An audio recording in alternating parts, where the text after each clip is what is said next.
الحمد لله نحمده ونستعينه ونستغفره ونؤمن به ونتوكل عليه ونعوذ بالله من شرور أنفسنا وسيئات أعمالنا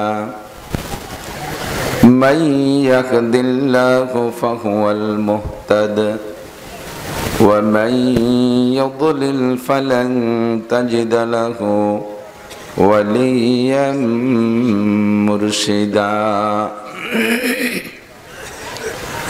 ونشهد أن لا إله إلا الله وحده لا شريك له ونشهد أن سيدنا وسندنا وحبيبنا وطبيبنا وطبيب قلوبنا ومولانا محمدا عبد الله ورسوله صلى الله تعالى عليه وعلى آله وأصحابه وبارك وسلم تسليما كثيرا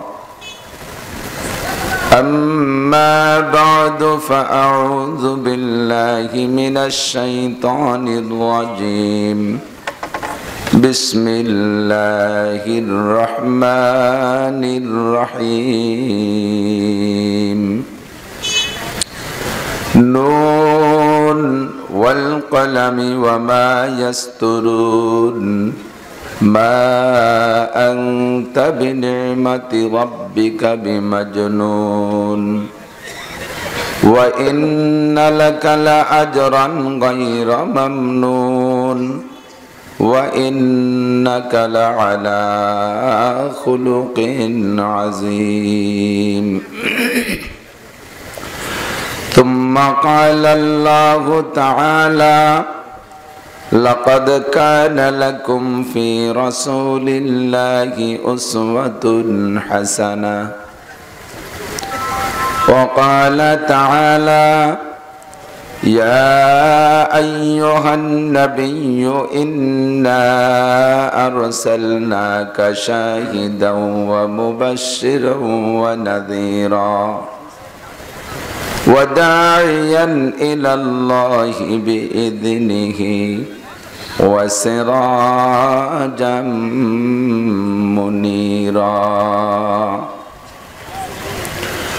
وقال محمد رسول الله صلى الله عليه وسلم بعثت لأتمم مكارم الأخلاق ثم قال النبي صلى الله عليه وسلم كل أمتي يدخلون الجنة إلا من أبى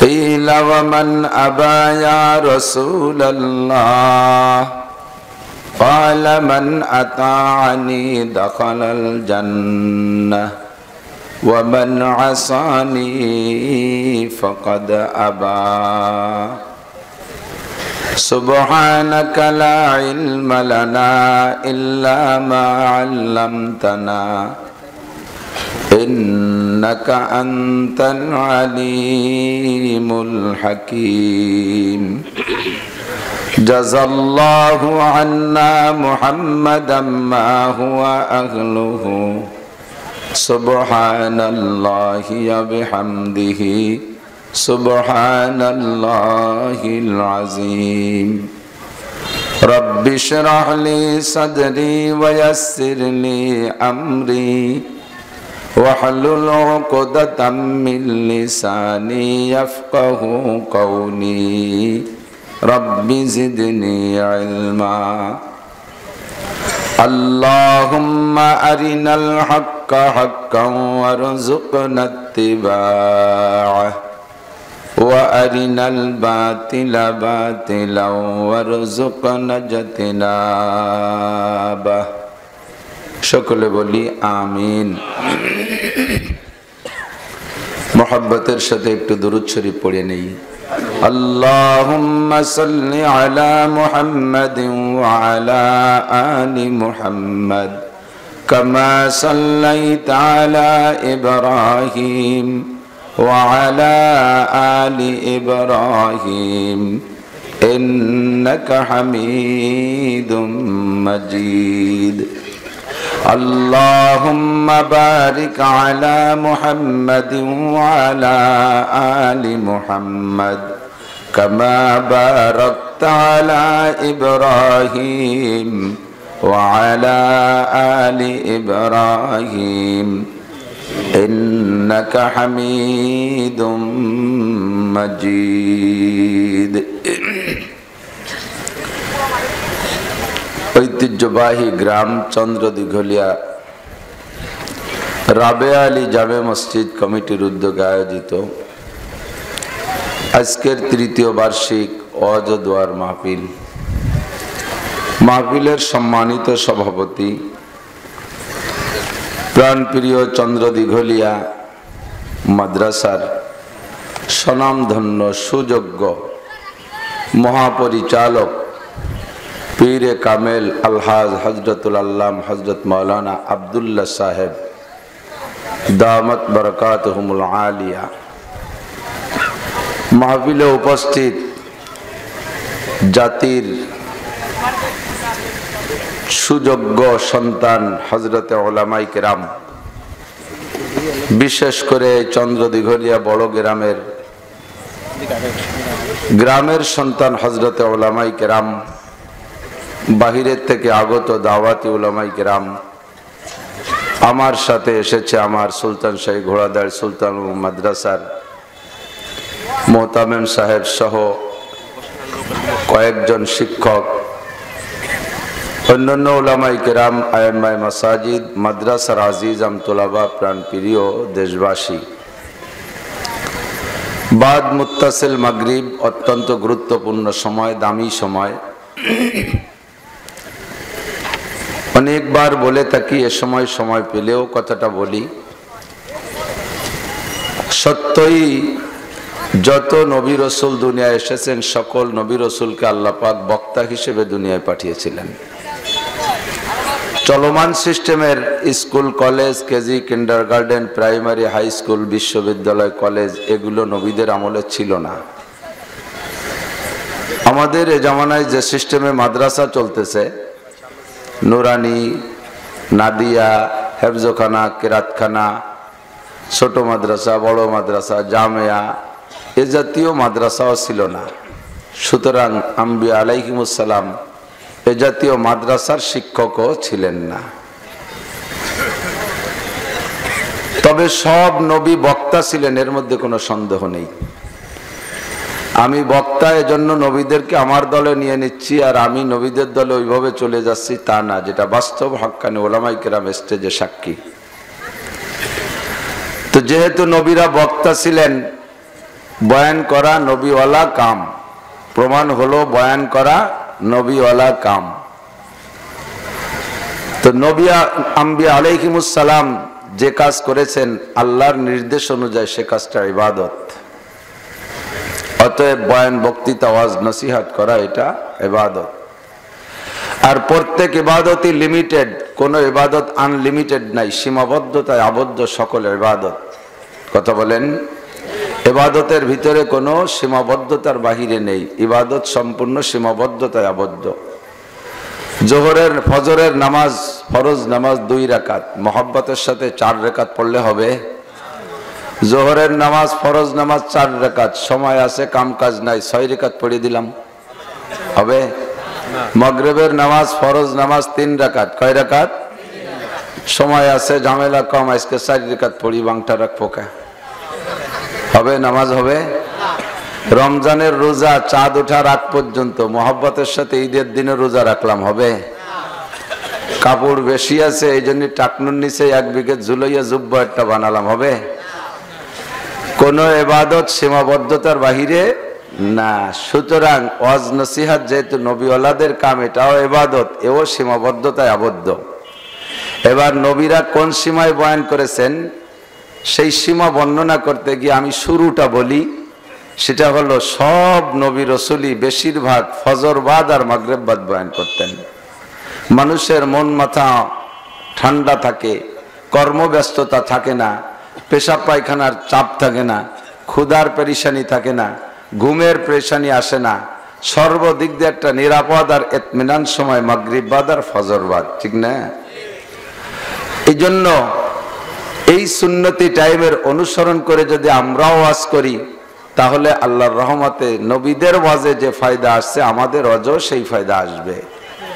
পার্থক্য এতটুক যে নবীরা নেই আর আসবে না, নবীদের শ্রোতাদের নাম ছিল সাহাবাই কেরাম, তারাও নেই আর আসবে না।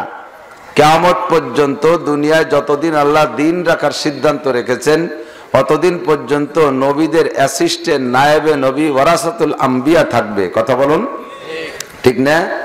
ওয়ারাসাতুল আম্বিয়া চেনেন না? নবীদের অ্যাসিস্ট্যান্ট ডাক্তার ওয়ারাসাতুল আম্বিয়া, ইঞ্জিনিয়ার ওয়ারাসাতুল আম্বিয়া, প্রফেসর ওয়ারাসাতুল আম্বিয়া, মাস্টার ওয়ারাসাতুল আম্বিয়া, তিনসিল্লা ওয়ারাসাতুল আম্বিয়া, আল উলামাউ পড়েন এবার, আল উলামাউ ওয়ারাসাতুল আম্বিয়া, উলামায়ে কেরাম নবীদের অ্যাসিস্ট্যান্ট নায়েবে নবী। বলেন আলহামদুলিল্লাহ। আমরা নবীকে পাই নাই, কমপক্ষে নায়েবে নবী তো পাইলাম, শুকর আলহামদুলিল্লাহ। দুনিয়ায় এমন একটা সময় আসবে সে জাতি নায়েবে নবীও পাবে না, আসবে না? আসবে না? এরকম একটা সময় আসবে। তো উলামায়ে কেরাম যদি নায়েবে নবী হয় তাহলে সাধারণ পাবলিক নায়েবে সাহাবা, নাকি বলেন? নায়েবে সাহাবা। তো আপনারা যারা সাধারণ পাবলিক আপনারাও না হয়ে পড়াও কি কম? এটাও বিশাল ভাগ্যের বিষয়।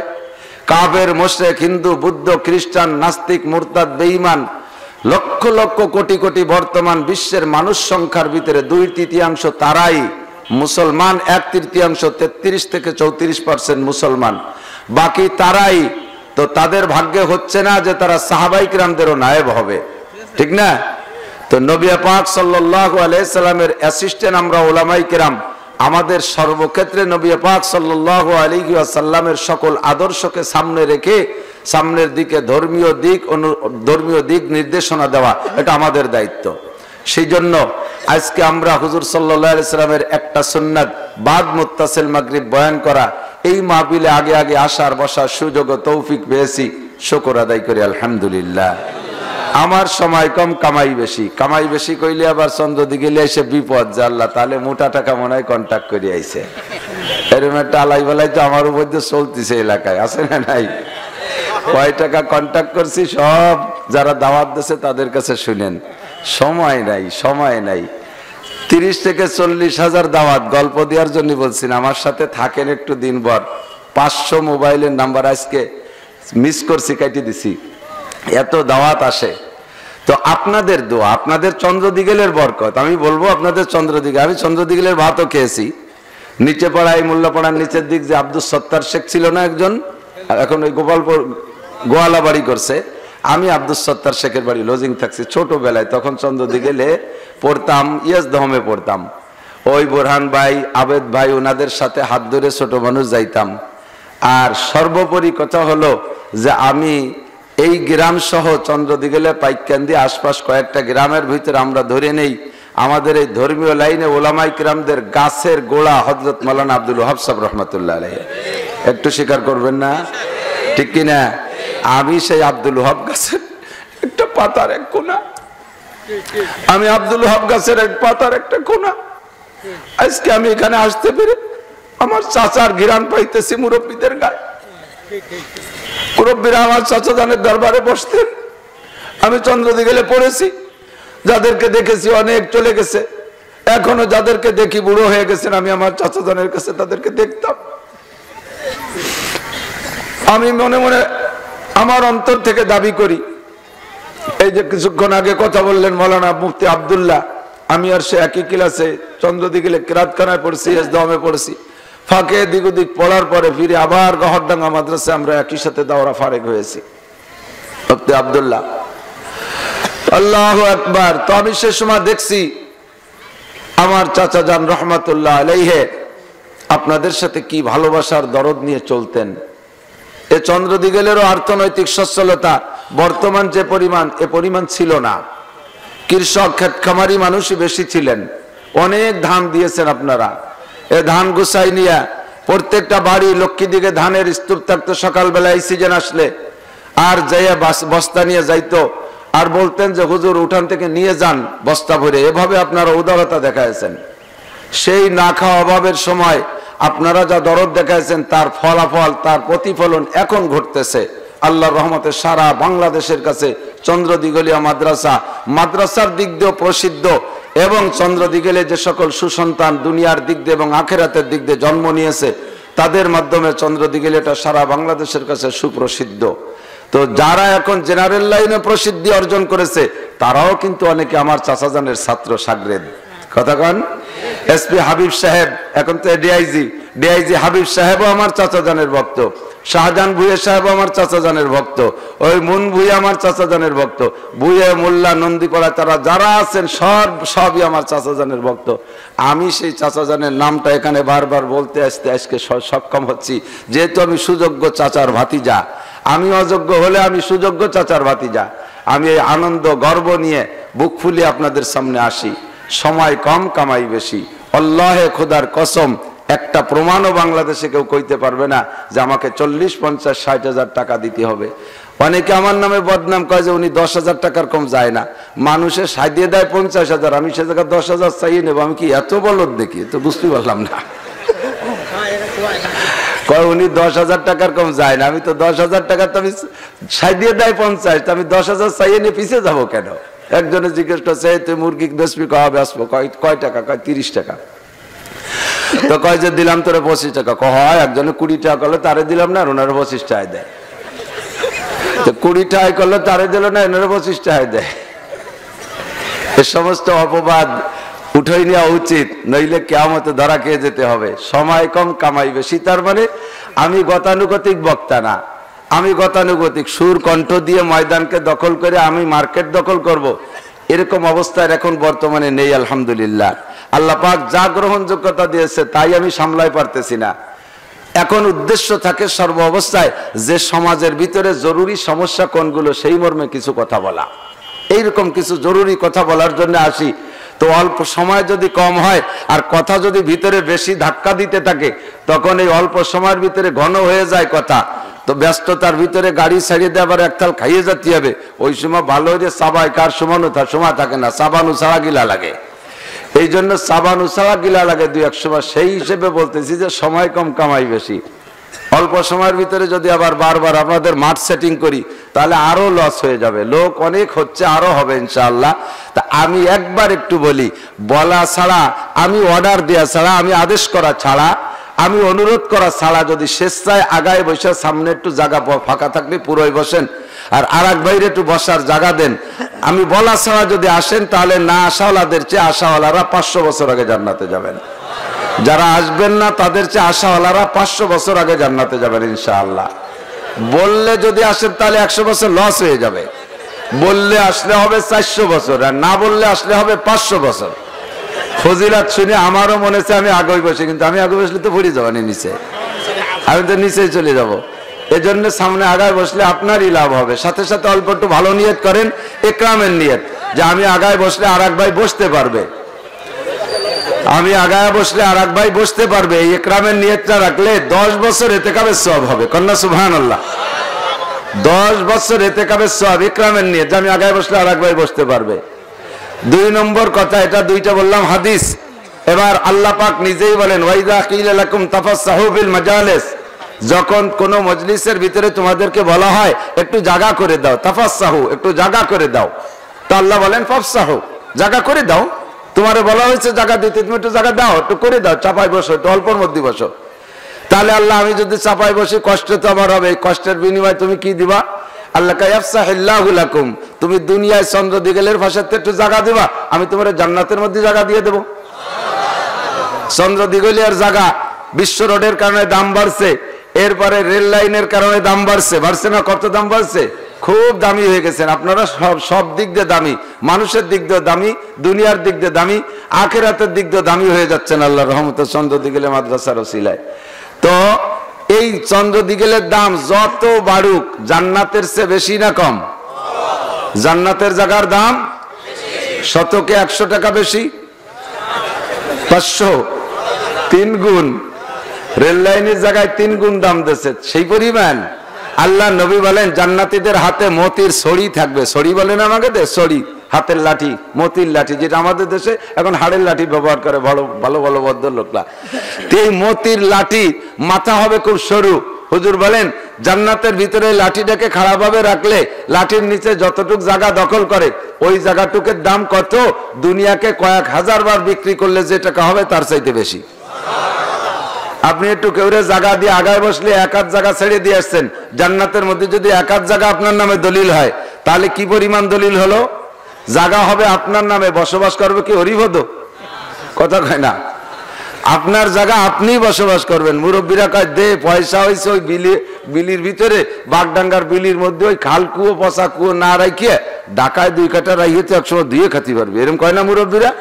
আগানে বাগানে রাহো কা, পয়সা বেশি হয়ে গেছে, ঢাকায় 2 কাঠা রাখিয়ে তো ধুয়ে খাতে পারবি, এরকম একটা বুদ্ধি দেয় না? দেয় না। আসলেও তাই। আজ থেকে 30 বছর আগে যারা ঢাকার বিভিন্ন জলাশয়ের ভিতরে 10,000 টাকা করে শতাংশ রেখে তুইছে, এখন সে জায়গার 1 শতাংশের দাম 1.5 কোটি টাকা। 30 বছর আগে 10,000 টাকা দিয়ে 1 শতাংশ রাখছে, 30 বছর পরে ধুয়ে খাচ্ছে কি কায়দায়? 1 শতাংশের দাম 1.5 কোটি টাকা। এখন যদি একটু জায়গা দিয়ে 1.5 জায়গা জান্নাতের মধ্যে দলিল করে তো একসময় ধুয়ে খেতে পারবেন, ঠিক না? আল্লাহ তাআলা আমাদের সকলের তৌফিক দান করে। যারা দাঁড়িয়ে আছেন আমি তো আর কি বলবো, জায়গা তো কম হয়ে গেছে। চন্দ্র দিলে কত জায়গা, একটু বড় জায়গা করলি, আর নাই জায়গা পিছনে। সামনের থেকে এখানে মাহফিল হবে ইনশাআল্লাহ। 3 বছর চলে যেহেতু ইনশাআল্লাহ রানিং হয়ে গেছে। আমরা মাদ্রাসার ক্লাসে হিসাব করি, ছেলেপেলে মক্তবে যখন পড়ে তখন বিভিন্ন প্রকার এলোমেলো ভাব করে, পলায় যায়, লুকায় থাকে, ফতেতে ভিড়ে চলে যায়। কোনো মতে ঠেলতি ধাক্কাতি যদি একবার জামাতে উঠতে পারি, প্রথম জামাতে মাঝে মধ্যে গাবলা গুবলো মারে, 1 জামাত 2 জামাত 3 জামাতে যখন মিজানে উঠে যায় তখন একটা বুঝায় যে এবার ক্লাসে উঠে গেছে, আর মিস করবে না। তারপরে তো সত্যি চলতে চাই, তো আপনাকে ইয়েস দহমও চলে গেছে, দহমও চলে গেছে, এবার নহমে উঠছেন 3 বছর, 3 নম্বর বছর। আপনারা আল্লাহর রহমতে লাইনে উঠে গেছেন, কোন আলহামদুলিল্লাহ। তাহলে মাপ যেতে হবে, জায়গাও প্রশস্ত করবেন। আমাদের দেশের মানুষের ওয়াজ শোনার অভ্যাস হয়ে গেছে। চন্দ্রদিগিলে মাদ্রাসার বয়স কত বছর চলে? 60 পার হয়েছে নাকি? 65। তাহলে 65 বছর বয়স মাদ্রাসা, এই 65 বছর ওয়াজ শুনতে শুনতে শুনতে শুনতে ওয়াজ শোনার একটা নেশা হয়ে গেছে। এখন আপনারা মজা পান। সুতরাং এই এলাকায় মাহফিল ডাকলে লোকের অভাব হবে না। আমি যে আয়াত পড়েছি অল্পক্ষণের ভিতরে কথাগুলো সারার চেষ্টা করব। আল্লাহ পাক রব্বুল আলামিন যত নবী রাসূল দুনিয়ায় পাঠিয়েছেন, কেউকে আল্লাহ তাআলা শিল্পপতি, কোটিপতি, রাষ্ট্রপতি, জমিদার, জমিদারি, বাহাদুরি এগুলি করার জন্য আল্লাহ তাআলা দুনিয়ায় পাঠাই নাই, ঠিক না? ডর্জন ডর্জন শতাধিক বিয়ে করবে, শত শত সন্তান জন্ম দেবে, এজন্য নবী রাসূলকে আল্লাহ পাঠায় নাই। মরুর দেশে পাঠাইয়া বিশাল বিশাল ফাঁকা মাঠ, বিরাট বিরাট শহর একটা দখল করে জমিদারি করবে, এজন্য নবী রাসূলদেরকে পাঠায় নাই। আল্লাহ পাক নবী রাসূলদেরকে পাঠিয়েছেন আল্লাহ ভোলা মানুষদেরকে শিরিক আর কুফরের অন্ধকার থেকে বের কইরা 33 কোটি দেবদেবীর মুখের থেকে ছুটাইয়া 360 খোদার পূজার থেকে ছুটাইয়া এক ওয়াহদাহু লা শারীকা লা কুল হুয়াল্লাহু আহাদ আল্লাহুস সামাদ লাম ইয়ালিদ ওয়া লাম ইউলাদ ওয়া লাম ইয়াকুল লাহু কুফুয়ান আহাদ, এই গুণের যেই ব্যক্তি আল্লাহ পাক রব্বুল আলামিন তার সাথে জোড়ানোর জন্য সমস্ত নবী রাসূলদেরকে পাঠিয়েছেন, ঠিক না? সব সুন্দর করে বয়ান বক্তৃতার প্রশিক্ষণ দিয়া উম্মতের কাছে বয়ান করতে জন্য পাঠিয়েছেন। সমস্ত নবী রাসূলকে আল্লাহ তাআলা নিজ হাতে প্রশিক্ষণ দিয়ে দুনিয়ায় পাঠিয়েছেন। যার কারণে নবীদের শিশুকাল থেকে নিয়ে মরণকাল পর্যন্ত, ইন্তেকাল পর্যন্ত কোন নবীর চরিত্রের উপরে একেবারে সামান্য একটা কলমের মুখের ফোঁটা পরিমাণ কালো দাগ স্পর্শ হয় নাই। কথা বলুন ঠিক না? আল্লাহ, কারণ নবীরা যারা বয়ান করবেন তাদের যদি বিভিন্ন কলঙ্কে তারা কলঙ্কিত হয়ে থাকে, যে ওয়াজ করবেন, তাহলে তার ওয়াজ শুনতে যত সুন্দর হবে তার ওয়াজের ক্রিয়া অত সুন্দর হবে না, ঠিক না? আমি নিজে যদি বিভিন্ন গুনার ভিতরে জবজবা থাকি, তাহলে আমার কথা মানুষের কানে শুনতেও ভালো লাগবে না, অনেক সময় বিরক্ত লাগবে। আমার আখলাক আর স্বভাব সম্পর্কে যদি আপনার জানা থাকে, লোকটা কেমন? আপনারা আমারে দাওয়াত দিতে গেছেন, আমার বাড়ির কাছে যে আমারে পান নাই, সালাম দিলে যদি আমার ঘরের থেকে আমার স্ত্রী বেরোয় এসে যদি আপনাদের সালাম কালামের উত্তর দেয়, হাসিয়ে দেখে তো আসসালাম আলাইকুম ভাইজান, কি ব্যাপার, কি জন্য আইছেন? যে আইসি তো হুজুর দাওয়াত দিতি, তো হুজুর তো বাড়ি নাই, বসেন। মুসাফা করে নিয়ে যদি আমার স্ত্রী ঘরে নিয়ে বসায় দেয়, এরপরে দাওয়াত কবুল করে যদি আমি এই মাসে এসে মাঠে এসে পর্দা রস করি, তাহলে যারা গেছিল সে কয়জন আমার মুখ ভরে হাসবে না? তুমি হুজুর এই ওয়াজ বাদ দিয়ে রাখতা করো, চিনি তোমার বাড়ির খবর জানি, তোমার বোর সাথে মুসাফা করিয়েছি, কবে কি কবে না, ঠিক না? আমি যদি কোনো জায়গায় চাকরি নিতে যাইয়া ঘুষ দিয়ে চাকরি নেই, তাহলে আমি জিন্দেগিতে সেই এলাকায় কমপক্ষে ঘুষের বিপক্ষে কথা বলতে পারবো। আমি যদি কোনো সুদে সমিতির সাথে জড়িত থাকি, সুদে কারবারের সাথে জড়িত থাকি, ব্যারাক, অ্যাডামস, কারিতাস, বিআরডিবি, শরীরভর, জাগরণী চক্র, আশা, প্রশিকা, গ্রামীণ ব্যাংক, আরো যত ব্যাংক আছে সুদে কারবার, এর কোনো একটা প্রতিষ্ঠানের সাথে যদি আমি জড়িত থাকি, তাহলে আমি কি সুদের বিপক্ষে কথা বলতে পারবো? তো বলা হয়, পাকিস্তান থেকে একটা শের লিখেছে, বাদায়ে সিয়াসে দামান তরবতর হয় শায়েখ কা, ফির ভি দাওয়া है कि इस्लाह दो आलम मुझसे है। মিস্টার মওদুদি সাহেব সম্পর্কে পাকিস্তানের এক বড় আলেম লিখেছেন, বাদায়ে সিয়াসে দামান তরবতর হয় শায়েখ কা, ফির ভি দাওয়া है कि इस्लाह दो आलम मुझसे है। নিজের সারাটা শরীর, নিজের গায়ের সম্পূর্ণ কাপড় গুনার ময়লা দ্বারা, গুনার নাপাক পানি দ্বারা জবজবা ভিজা, আর নিজে ঘোষণা দেয়, নিজে বুলিয়া ওড়ায়, ফির ভি দাওয়া है कि इस्लाह दो आलम मुझसे है। এরপরে দাবি করে ইহকাল পরকাল উভয় জগতের সমস্ত মানুষের সংশোধনের দায়িত্ব আমি নিয়ে আসছি, আমি সবাইরে সংশোধন করব। ও দোস্ত, যারা তার আমল আকলাক সম্পর্কে জানবে, জীবনও কোনোদিন তার কথায় পরিবর্তন হবে না। কথা বলুন ঠিক ঠিক না? ব্যক্তি নিজে দায়দের ওষুধ বেছে, দায়দের ওষুধ, দায় না, খাইজনির ওষুধ, দাদির ওষুধ বেছে, গা ঘেসর ঘেসর খাইজচ্ছে বাসের মধ্যে উঠে, খাইজতি জামা কাপড় সে দাদির কলতানিতে চাপচুপ হয়ে গেছে, আর উনি দাদির ওষুধ। মিয়া, আমার কাছে এমন দাদির ওষুধ, ধনন্তরী ওষুধ, এ যদি গায়ে মাহাও, আল্লাহ রহমতে একজনে মাহাবা বাড়ির 7 জনের দায় ছাড়িয়ে যাবে। এই চাটাম দেয়, চাচা তুমিও তো খাইছো, মানে আমার দায় দিয়েছে। তো তোমার দাদির ওষুধই তোমারে দায়িত্ব ছাড়ে না, আর ওই দাদির ওষুধে আমাকে বাড়ি বাড়ি মানুষের দায়িত্ব ছাড়বে। একটুক বুদ্ধি যার থাকবে, ও কোনোদিনও দাদির ওষুধ খেলবে না। ফরিদপুর থেকে মাগুরা বাস যায়, ওই পাশ থেকে এই পাশ থেকে রাস্তা গেছে না, মাঝখান দিয়ে উঠছে বলমারি, 7 পার হয়েছে, ওই জায়গা গেলে আমি বাসে উঠছি, দেখি যে এক সাথে দাঁতের মাজন বেসতেছে, গালে দাঁত একটাও নাই ওই বুড়োর। আর গল্প দিচ্ছে, এক তো বাসের শব্দ, আর দাঁত না থাকলে তো কথা অপরিষ্কার হয়, বোঝা যায় না। আমি কাছে ডাইকে নিয়ে কলাম যে চাচা কি কয় একটু ভালো রে কদি। আরে মনা, এ যে মাজন, এদের দাঁত মাজলি বাইসে থাকতে তো বলবো না, মরার পরও 14 বছর থাকবে। ফেরিয়ে লাগে যে ভাও গল্প আছে নাকি ছুটে দেয়। আমি বললাম বানা, এ বেচা শুরু হচ্ছে কি তোমার কটা পড়ার পরে? কাকে বলে তাকে আমি কই যে আমার মতো একটুক বুদ্ধি যার আছে সে তোমার এমাজন কিনবে না। আমি বুঝিয়ে ফেলাইছি, এমাজনে তোমার দাঁত ঠেকাতে পারি না, বলতে আমার দাঁত তো ঠেকাতে পারবে না, ঠিক না? আল্লাহ তো একটুক বুদ্ধি থাকলে তোমার মাজন কেউ কয়, বাবা আজও কেউ কইনি, তুমি কোন জায়গায় নামবা? আমি কই তো মাগুরে নামবো, কইতে আমি ভটের বাসে আসতেছি, উনি নামে চলে গেছে। আল্লাহু আকবার। তো যার দাঁতের মাজন কিনবো দেখতে হবে তার দাঁত আছে নাকি, যার দাদির ঔষধ কিনবো দেখবো তার গায়ে দাঁত আছে না, তার গাটা কত সুন্দর, সালমান শাহর মতো একেবারে টলটলে নায়ক মার্কা বডি, এ দেখলেই না তার কাছে তো ঔষধ কিনা যায়, ঠিক না? আমি বড়দের তোয়াক্কা করি না, সুন্নতের তোয়াক্কা করি না, হালাল হারাম বাসাকোটা চলি না, পর্দা পুশিদা মানি না, গিবাত করি, শিকায়ত করি, পরনিন্দা করি, এরপরে হাসাদ প্রতিহিংসা করি, আর একজনের সহি দেখতে পারি না, তার সম্পর্কে কুৎসারটাই। আমি যদি দিন রাত ভরে সকাল সন্ধ্যা 3 বেলা 4 বেলা ভাই কি ওয়াজ করি, তাহলে আমার ওয়াজ শুনে সবাই আসবে না, ও তুমি চুপ করো, আর কেউ কয় তুমি থামো, তুমি গিবাত শিকায়ত আর পরনিন্দার হাসাদ হিংসা প্রতিহিংসা পরশ্রী কাতরতার রস তুমি করতেছো, তোমার ব্যাগ ভরা জাপজুপ করতেছে গুঁড়ো শামুকি। কথা কন না, গ্রাম্য পাবলিক কি কয়, আসে যখন ছোট ছোট শামুক বিলিতে খাইয়েছেন, পেট উঁচু হয়ে যায় না, তার গায়ে পেটের গায়ে দেখবেন যে শামুকির কোনা কোনা বার হয়েছে, চাপ দিলি গ্যাস গ্যাস শব্দ করে। তো তোমার পেট ভরা যখন এই সমস্ত গুঁড়ো শামুকি গ্যাস গ্যাস করতেছে, তুমি একটু কম অস করো দি, কবেন না, ঠিক না? তা আম্বিয়া আলাইহিমুস সালামকে আল্লাহ তাআলা শিরক বেদাত কবর আর যত কুসংস্কারের অন্ধকার এর থেকে উম্মতকে বের করে আনার জন্য, ওয়াজ করার জন্য তৈরি করে পাঠাইছে। তাহলে নবীদের পেটের মধ্যে কি গুঁড়ো শামুক থাকা সম্ভব? পরিষ্কার পরিচ্ছন্ন কথা কন। আমি আপনি যুক্তি দিয়ে যুক্তিবাদী বিদায় হাজারো যুক্তি দিয়ে কথা কয়ে তো নবীরে বাঁচাবই, বড় করবই, পাশাপাশি এর পক্ষে আল্লাহর পক্ষ থেকে দেওয়াও দলিলের দরকার আছে না নাই? আল্লাহু আকবার। আল্লাহ পাক রব্বুল আলামিন 30 পারা কোরআন শরীফের ভিতরে 29 নম্বর পারায় সূরা কলম, না আমি তো হাফেজ না, আমি আর পাবলিক মৌলভী। 29 নম্বর তো 29 নম্বর পারায় সূরা কলম। এই সূরা কলমের ভিতরে আল্লাহ পাক একেবারে শুরুতে আমার নবীর প্রশংসা করে বলতেছেন, কসম খেয়ে বলতেছেন, কথা এদিক, কসম খেয়ে বলতেছেন। শুরুতে একটা হরফ আনছে, হরফটা হলো নুন। হরফটা কি? কোরআন শরীফ যারা পড়তে জানে ওই হরফটা শুধু একটা নুন মাত্র। এখন এই নুনের কি তর্জমা এ জানি না, নুনের কি তর্জমা এটা জানতেও নিষেধ করা হয়েছে। তো সমস্ত মুফাসসিরিনরা বলেন আল্লাহু আ'লামু বিমুরাদিহি বিযালিকা। অনেক সূরার শুরুতে আছে, যেমন একেবারে দ্বিতীয় সূরা আলিফ লাম মিম আছে না নাই? এরপরে হা মিম সাদ আইন সিন কফ, এরপরে হা মিম তাহা ইয়াসিন, এরকম অনেক সূরার শুরুতে আছে। একে আরবিতে বলা হয় হুরুফে মুকাত্তাআত, কাটা কাটা হরফ।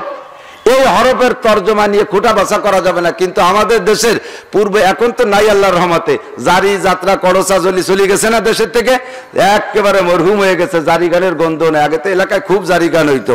তো এই জারি গানের বয়াতিরা, কবি গানের বয়াতিরা হুন্ডাবাড়ি পাণ্ডিত্য দেখাতো। সেই কালে শ্রোতা যারা থাকতো তারাও জারি যাত্রা শুনিয়ে কইতো উরি সুবহান আল্লাহ। গোফের ডাঙ্গার হুজুর ইসে বড় হলে হযরত মাওলানা মুসলিম বয়াতি, সে যে কি কয়, আর কোরআন শরীফের আয়াত কয়, দাগ হইতে নম্বর এসে আর এস বিহারে সব কই বেলায় দেয়, এইরকম কইতো এদিক। তো এখন উনরা এই সমস্ত হরফের তর্জমা কয়, আল্লাহ লামে আল্লাহ, আলিফে আলিফ লাম মিম, আলিফে আল্লাহ, লামে জিব্রাইল, মিমে মুহাম্মদ, এরকম একটা কয়। আল্লাহর পক্ষ থেকে জিব্রাইলের মাধ্যমে মুহাম্মাদের কাছে আসছে কোরআন, এরকম তর্জমা কয়। ওই রকম তর্জমাও আমাদের কোয়া নিষেধ, এর অর্থ আল্লাহই ভালো জানে। কারণ কে কোন উদ্দেশ্যে শর্ট হ্যান্ড হরফ লেখছে এটা তো যে লেখছে সে বোঝে। কথা কন, হয়াকারে হা, হয়াকারে হা বিসর্গ, কি বলেন? আমরা হাফেজরা হুজুররা যদি লেখি হয়াকারে হা বিসর্গ, তাহলে আমরা বুঝবো যে হাফেজ। হয়াকারে হা বিসর্গ আব্দুর রহমান, তার মানে হাফেজ আব্দুর রহমান। আর কোন একজন পুলিশ যদি লেখে হয়াকারে হা বিসর্গ আব্দুল্লাহ, তার মানে হাবিলদার আব্দুল্লাহ, ঠিক না? তাহলে একই হয়াকারে হা বিসর্গতে আমি বুঝি হাফেজ আর উনি বুঝে হাবিলদার। দয়াকারে ডা বিসর্গা আব্দুর রহমান, তার মানে ডাক্তার আব্দুর রহমান, ঠিক না? আবার ওই আর এক দল আছে রাত্রি গাছ ফেলায় পথে যারা আমাকে গাড়ি গুড়ি কাড়ে, ওরা যদি লেখে দয়াকারে ডা বিসর্গা নান্টু, তার মানে ডাকাত নান্টু। তাহলে একই দয়াকারে ডাতে একবার ডাক্তার হয় আবার ডাকাইতো হয়, এরকম হয় না? আমার ডিসি মানে ডিস্ট্রিক্ট ইনচার্জ, ডিসি মানে ডিসি, ডিসি সাহেব, ঠিক না? আমি সেদিন আমার বাথরুমের মধ্যে যাই দেখি যে প্যান বসাইছে, সে প্যানের গায়ে লেখা ডিসি সিরামিক। আমি বলি কি কর, ডিসি বলি পায়খানা করি, কি লেখলো? পরে ডিসি, আমি তো ইংরেজিতে আলিফও জানি না, পরে যারা জানে তাকে যে ডিসি সিরামিক মানে ঢাকা সিরামিক। তো এক ডিসি মানে ডিস্ট্রিক্ট ইনচার্জ, আর এক ডিসি মানে ঢাকা সিরামিক, কতক্ষণ ঢাকা। তাহলে এরকম কাটা হরফের দ্বারা কে কোন উদ্দেশ্যে কি বলতে চাচ্ছে সেটা সেই ভালো জানে। হরফগুলো বলেছে কোরআন শরীফের শুরুতে কে? জোর হলো না? তাহলে নুনও বলেছে আল্লাহ, আলিফ লাম মিমও বলেছেন আল্লাহ। এ আল্লাহ নুন কয়ে কি কইতেছে তো আমি জানি না, যার মাধ্যমে কোরআন শরীফ পেয়েছি তাকে জানাইলে জানাইতে পারে, উনি তর্জমা করে যান নাই, এই জন্য ওর তর্জমা নিয়ে আমার ভাবা চিন্তার দরকার নেই। আল্লাহ এরপরে আল্লাহ পাক বলতেছেন ওয়াল কালাম, আমার কলমের কসম খেয়ে বলি। কেন বললেন? আল্লাহ কয় যত জিনিস আমি ইচ্ছা করেছি সৃষ্টি করার, ওয়া ইযা আরাদা শাইআন আন ইয়াকুলা লাহু কুন ফায়াকুন, বড় থেকে বড়, ছোট থেকে ছোট, যত জিনিস আমি সৃষ্টি করেছি, কোন জিনিস বানাইতে জন্য আমি আল্লাহ হাত ব্যবহার করি না। যে কোনো জিনিস বানানোর ইচ্ছা করলে লফজ কুন বলি, কুন শব্দ বলার সঙ্গে ফায়াকুন তা হয়ে যায়। আমি বলেছি কুন সামান, আসমান হয়ে যাও, হয়ে গেল আসমান। কুন শাকবাদা কমারান, হয়ে যাও চন্দ্র, চন্দ্র হয়ে গেল। কুন শামসান, হয়ে যাও সূর্য, হয়ে গেল সূর্য। কুন আরদিন, হয়ে যাও জমিন, 7টা জমিন হয়ে গেল। কুন মালাইকা, হয়ে যাও ফেরেশতা, ফেরেশতা হয়ে গেল। কুন জিন্নান, জিন হয়ে যাও, জিনও হয়ে গেল। এমন করে কোটি কোটি অসংখ্য সৃষ্টি আমি সব রব্বুল আলামিন শব্দ কুন শব্দের মাধ্যমে তৈরি করেছি। কোনটা বানাইতে আমি হাত ব্যবহার করি নাই, মাত্র 5টা জিনিস বানাইতে আমি আল্লাহ হাত ব্যবহার করেছি। জোরে কর না সুবহানাল্লাহ। 5টা জিনিস কি? 1 নম্বরে আমি আমার আরশে আজিম বানাইছি, আমার আমার যেমন পছন্দ হয় আমি আমার হাত দিয়ে আমার আরশ বানাইছি। ইস্তাওয়া আলাল আরশ, আল্লাহ পাক আরশে আজিমের উপরে আছে। কথা বলেন ঠিক কিনা? একটু ইন্না লিল্লাহি পড়ি, ইন্না লিল্লাহি ওয়া ইন্না ইলাইহি রাজিউন। কারেন্ট আছে না চলে গেছে? রাসূলুল্লাহ যেটা এসে যায় সেটা ছাড়াই যাই। কলেমা যখন পড়বেন লা ইলাহা ইল্লাল্লাহ মুহাম্মাদুর রাসূলুল্লাহ, এরপরে সাল্লাল্লাহু আলাইহি সাল্লাম নাই। এমনি সময় আল্লাহ নবীর নাম বলবেন বা শুনবেন, তাহলে মুহাম্মাদুর রাসূলুল্লাহ বা মুহাম্মদ বা আহমদ হুজুরের নাম শুনলে সাল্লাল্লাহু আলাইহি সাল্লাম বা বললেও সাল্লাল্লাহু আলাইহি সাল্লাম, তো কলেমার পরে সাল্লাল্লাহু আলাইহি সাল্লাম নাই, এটা মনে রাখতে হবে। তো আমার নবী বলেন আল্লাহ পাক রব্বুল আলামিন 5টা জিনিস বানাইতে হাত ব্যবহার করেন নাই। 1 নম্বরে আরশ, 1 নম্বরে আরশ। 2 নম্বরে আল্লাহ পাক যে কলম দিয়ে লেখেন, এই কলমের নাম শুনছেন না? আরশ, কুরসি, লৌহ কলম শুনছেন তো? আল্লাহর এই কলম আল্লাহ তাআলা নিজ হাতে তৈরি করেছেন, এটা কোন বলে বানান নাই। 3 নম্বরে আল্লাহ পাক 8টা জান্নাতের মধ্যে জান্নাতে আদন, একটা জান্নাত আছে জান্নাতে আদন, এইটা বানাইছেন আল্লাহ পাক হাত দিয়া। 4 নম্বরে আল্লাহ পাক মুসা আলাইহিস সালামের তাওরাত লিখেছেন হাত দিয়া। 5 নম্বরে রব্বুল আলামিন সমস্ত মানুষের মাথা বানাইছেন তার কুদরতি হাত দিয়া। আমার মাথায় আপনার হাত, আমার মুখে আপনার আল্লাহর হাত, আপনার মাথায় আল্লাহর হাত, আপনার মুখে আল্লাহর হাত। কাফের, মুশরিক, হিন্দু, বৌদ্ধ, খ্রিস্টান যত আছে সকল মানুষের মাথা আর মুখমণ্ডল আল্লাহ পাক নিজ হাত দিয়ে তৈরি করেছে। 5টা জিনিস আল্লাহর কাছে বড় দামি। আল্লাহকে যার পিছনে যার পরিশ্রম বেশি, তার প্রতি তার দরদ আর ভালোবাসা বেশি। কথা কোন ঠিক কিং না? সব বানাইছি কোন বলিয়া? 5টা জিনিস বানাইছি আমি আল্লাহ হাত দিয়া। তার মধ্যে একটা হলো কলম। এই কলমের কসমকে আল্লাহ বলেন নুন ওয়াল কলাম ওয়া মা ইয়াসতুরুন। আর এই কলমে যা লেখে সমস্ত আসমানি কিতাব আল্লাহ ওই কলম দিয়ে লৌহে মাহফুজের মধ্যে লিখেছেন। এই জন্য আসমানি কিতাবগুলোকে দিয়ে আল্লাহ পাক কসম খেয়েছেন। আমার কলমের কসম আর আমার আসমানি কিতাবের কসম। কি কসমকে কি বলেন?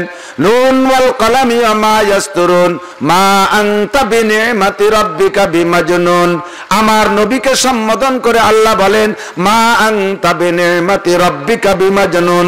তোমার রবের নিয়ামত ও বন্ধু, তোমাকে আমি আল্লাহ পাগল বানাই নাই।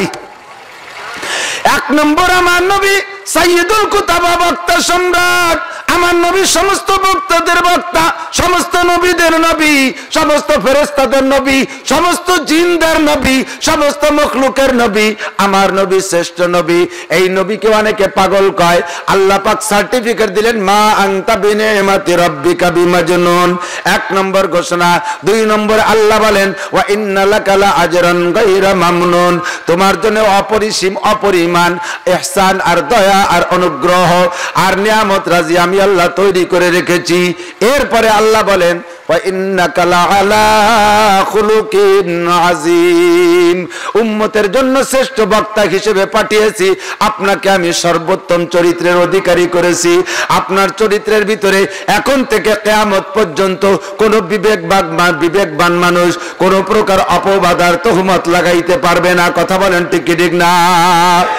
এরপরে আল্লাহ পাক আমার নবীর চরিত্রের সার্টিফিকেট দিয়ে বলেন এমন সুন্দর চরিত্রের নবীকে তোমাদের জন্য বক্তা হিসেবে রাহবার হিসেবে পাঠিয়েছি। ও দুনিয়ার মানুষ, তোমরা যদি আমি আল্লাহর ভালোবাসা পেতে চাও, তোমরা যদি আমি আল্লাহর কাছে কিছু পুরস্কার পেতে চাও, তাহলে তোমাদের উপরে অর্ডার কোন? আল্লাহ পাক রব্বুল আলামিন বলেন লাকাদ কানা লাকুম ফি রাসূলিল্লাহি উসওয়াতুন হাসানা। তোমাদের জন্য রয়েছে তোমাদের রাসূল মুহাম্মদুর রাসূলুল্লাহর মধ্যে উত্তম আদর্শ। দুনিয়ার কোন নেতা নেত্রীর আদর্শের ভিতরে পরিপূর্ণতা পাওয়া যাবে না। একদিক পাওয়া যাবে তার একদিক পাওয়া যাবে না, একদিক পাওয়া যাবে তার একদিক পাওয়া যাবে না। আমার নবীর চরিত্র গোটা জীবন যাপনের জন্য, মানব জীবনের জন্য কোন দিক কোন সাবজেক্ট কম করে রেখে যান নাই। কথা বলেন ঠিক কি ঠিক না? যেদিকে তাকাবো ওই দিকে তাকায় নবী পাক সাল্লাল্লাহু আলাইহি সাল্লামকে সামনে রেখে আমি আমার জীবন গড়তে পারবো। মানব জীবন দুনিয়ায় 6 ভাগে বিভক্ত। 1 নম্বরে ব্যক্তিগত জীবন, 2 নম্বরে পারিবারিক জীবন, 3 নম্বরে সামাজিক জীবন, 4 নম্বরে অর্থনৈতিক জীবন, 5 নম্বরে রাজনৈতিক জীবন, ছয় নম্বরে আন্তর্জাতিক জীবন। যারা যে পর্যায়ের মানুষ আছে, ছয় জীবনে মানব জীবন বিভক্ত। আমার নবীর জীবন গোটা মানব জাতির এই ছয়টা জীবনকে উত্তম আদর্শে গড়ার জন্য একটা উত্তম নমুনা, একটা উত্তম মডেল, শ্রেষ্ঠ মডেল মুহাম্মদুর রাসূলুল্লাহ। জোরে বলেন ঠিক কি ঠিক না? আমার নবীর ব্যক্তি জীবন থেকে নিয়ে শেষ পর্যন্ত সম্পর্কে সিদ্দিকা আয়েশা রাদিয়াল্লাহু তাআলা আনহার কাছে খলিফাতুল মুসলিমিন ওমর ইবনে খাত্তাব, ভালো করে বুঝতে হবে দোস্ত, ওমর ইবনে খাত্তাব জিজ্ঞেস করেছেন ওমরকে, হযরত ওমর জিজ্ঞেস করেছেন আয়েশার কাছে, ওমর যে সময় মুসলমান হয়েছেন রাদিয়াল্লাহু তাআলা আনহু, বলেন রাদিয়াল্লাহু তাআলা আনহু, ওমর যখন মুসলমান হয়েছে, কাফের থেকে ইসলাম গ্রহণ করেছে, তারও 9 বছর, তারও 13 বছর পরে হযরত আয়েশার জন্ম।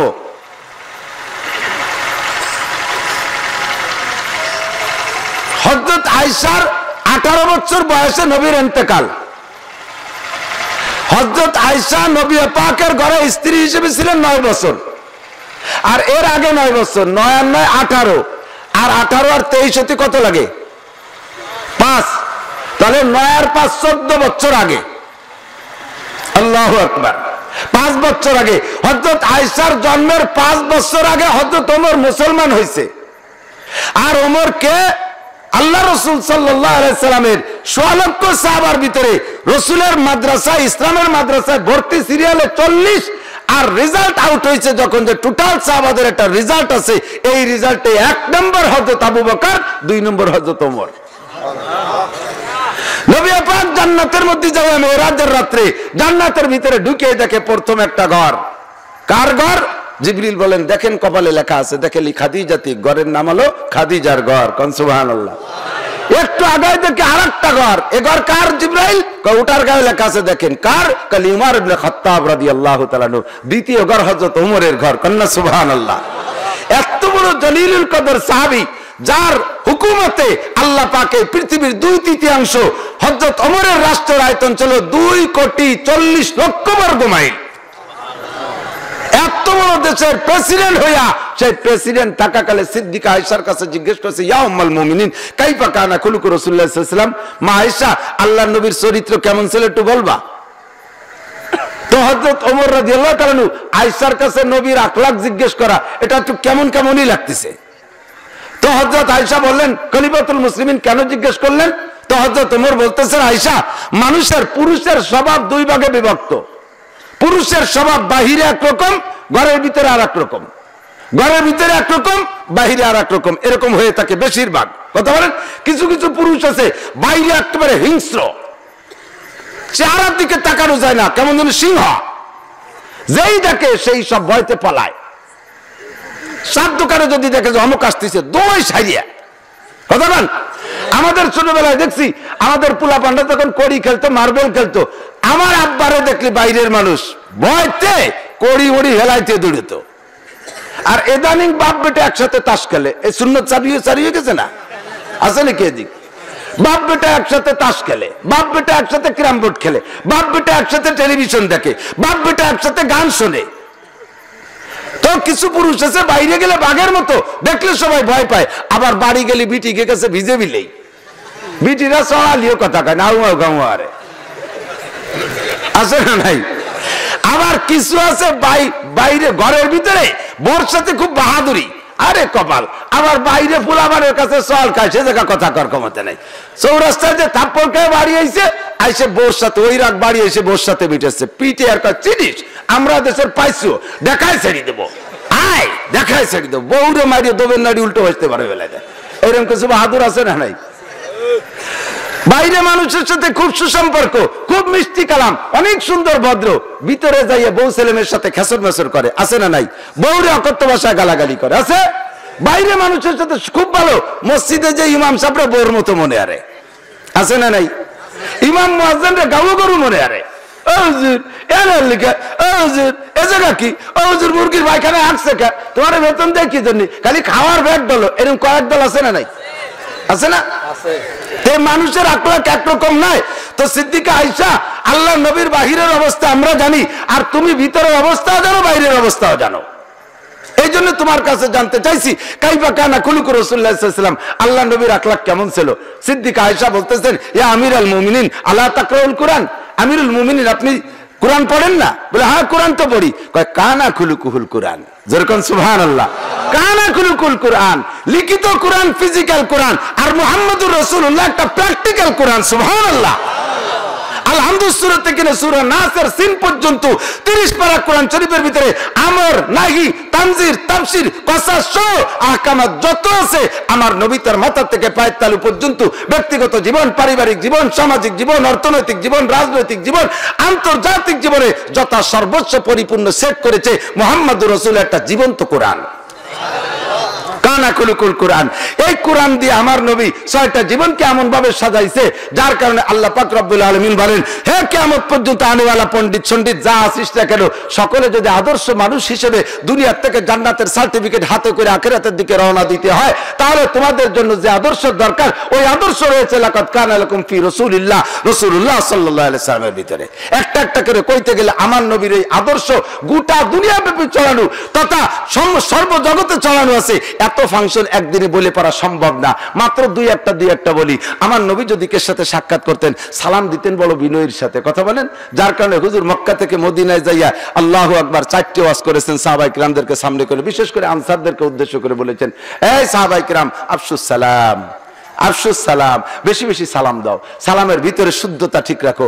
আল্লাহ পাক কোরআন শরীফে বলেছে, ওই যে হুইয়িতুম বিতাহিয়াতিন ফাহাইয়ু বিআহসানা মা হুইয়িতুম আও রুদ্দুহা, যখন কেউ তোমারে সালাম দেয় তাহলে তার চাইতে সুন্দর ভাষায় সালাম দাও, অথবা কমপক্ষে যতটুকু হয়েছে অতটুকু বলো। সালাম হলো দোয়া, জোরে বলেন সালাম কি? দোয়া। যদি কেউ তোমারে বলে আসসালামু আলাইকুম, তুমি বলবা ওয়া আলাইকুমুস সালাম ওয়া রাহমাতুল্লাহ। আল্লাহ কইছে যতটুক বলে তার একটু বেশি কও। ওয়াইজা হুইয়িতুম বিতাহিয়াতিন ফাহাইয়ু বিআহসান, তার চাইতে একটু ভালো করে সালাম দাও। তোমারে কইছে আসসালামু আলাইকুম, তুমি বলবা ওয়া আলাইকুমুস সালাম ওয়া রাহমাতুল্লাহ, একটা শব্দ বাড়াই দাও। তোমারে যদি কয় আসসালামু আলাইকুম ওয়া রাহমাতুল্লাহ, তাহলে তুমি বলবা ওয়া আলাইকুমুস সালাম ওয়া রাহমাতুল্লাহি ওয়া বারাকাতুহু, আরেকটা বাড়াও। তোমারে যদি কয় আসসালামু আলাইকুম ওয়া রাহমাতুল্লাহি ওয়া বারাকাতুহু, তাহলে তুমিও বলো ওয়া আলাইকুমুস সালাম ওয়া রাহমাতুল্লাহি ওয়া বারাকাতুহু, আর শব্দ বাড়াইও না। আবার কেউ কেউ আছে একটু পণ্ডিতগিরি দেখে ওয়া বারাকাতুহু, জান্নাতুহু, ওয়া জাহান্নামুহু, কত কিছু বারাকাতুর পরে বাড়ানো যাবে না, বারাকাতু পর্যন্ত এ জায়গায় দাঁড়িয়ে দিয়ে দিতে হবে। কথা বুঝে আসছে না? সালাম দেবেন মিষ্টি ভাষায়। কাকে দেবেন বেশি সালাম? যার প্রতি আপনার দরদ যত বেশি তার প্রতি তার, যার প্রতি সালাম মানে তো দোয়া, আল্লাহ তোমার শান্তি রহমত বরকত ওর উপরে হোক, এই দোয়া করলেন না? তাহলে এই ফার্স্ট সালামটা সবচেয়ে বেশি পাবে কে? আপনার সবচেয়ে আপন, যে 1 নম্বরে সবচেয়ে আপন আমার মা, ঠিক না?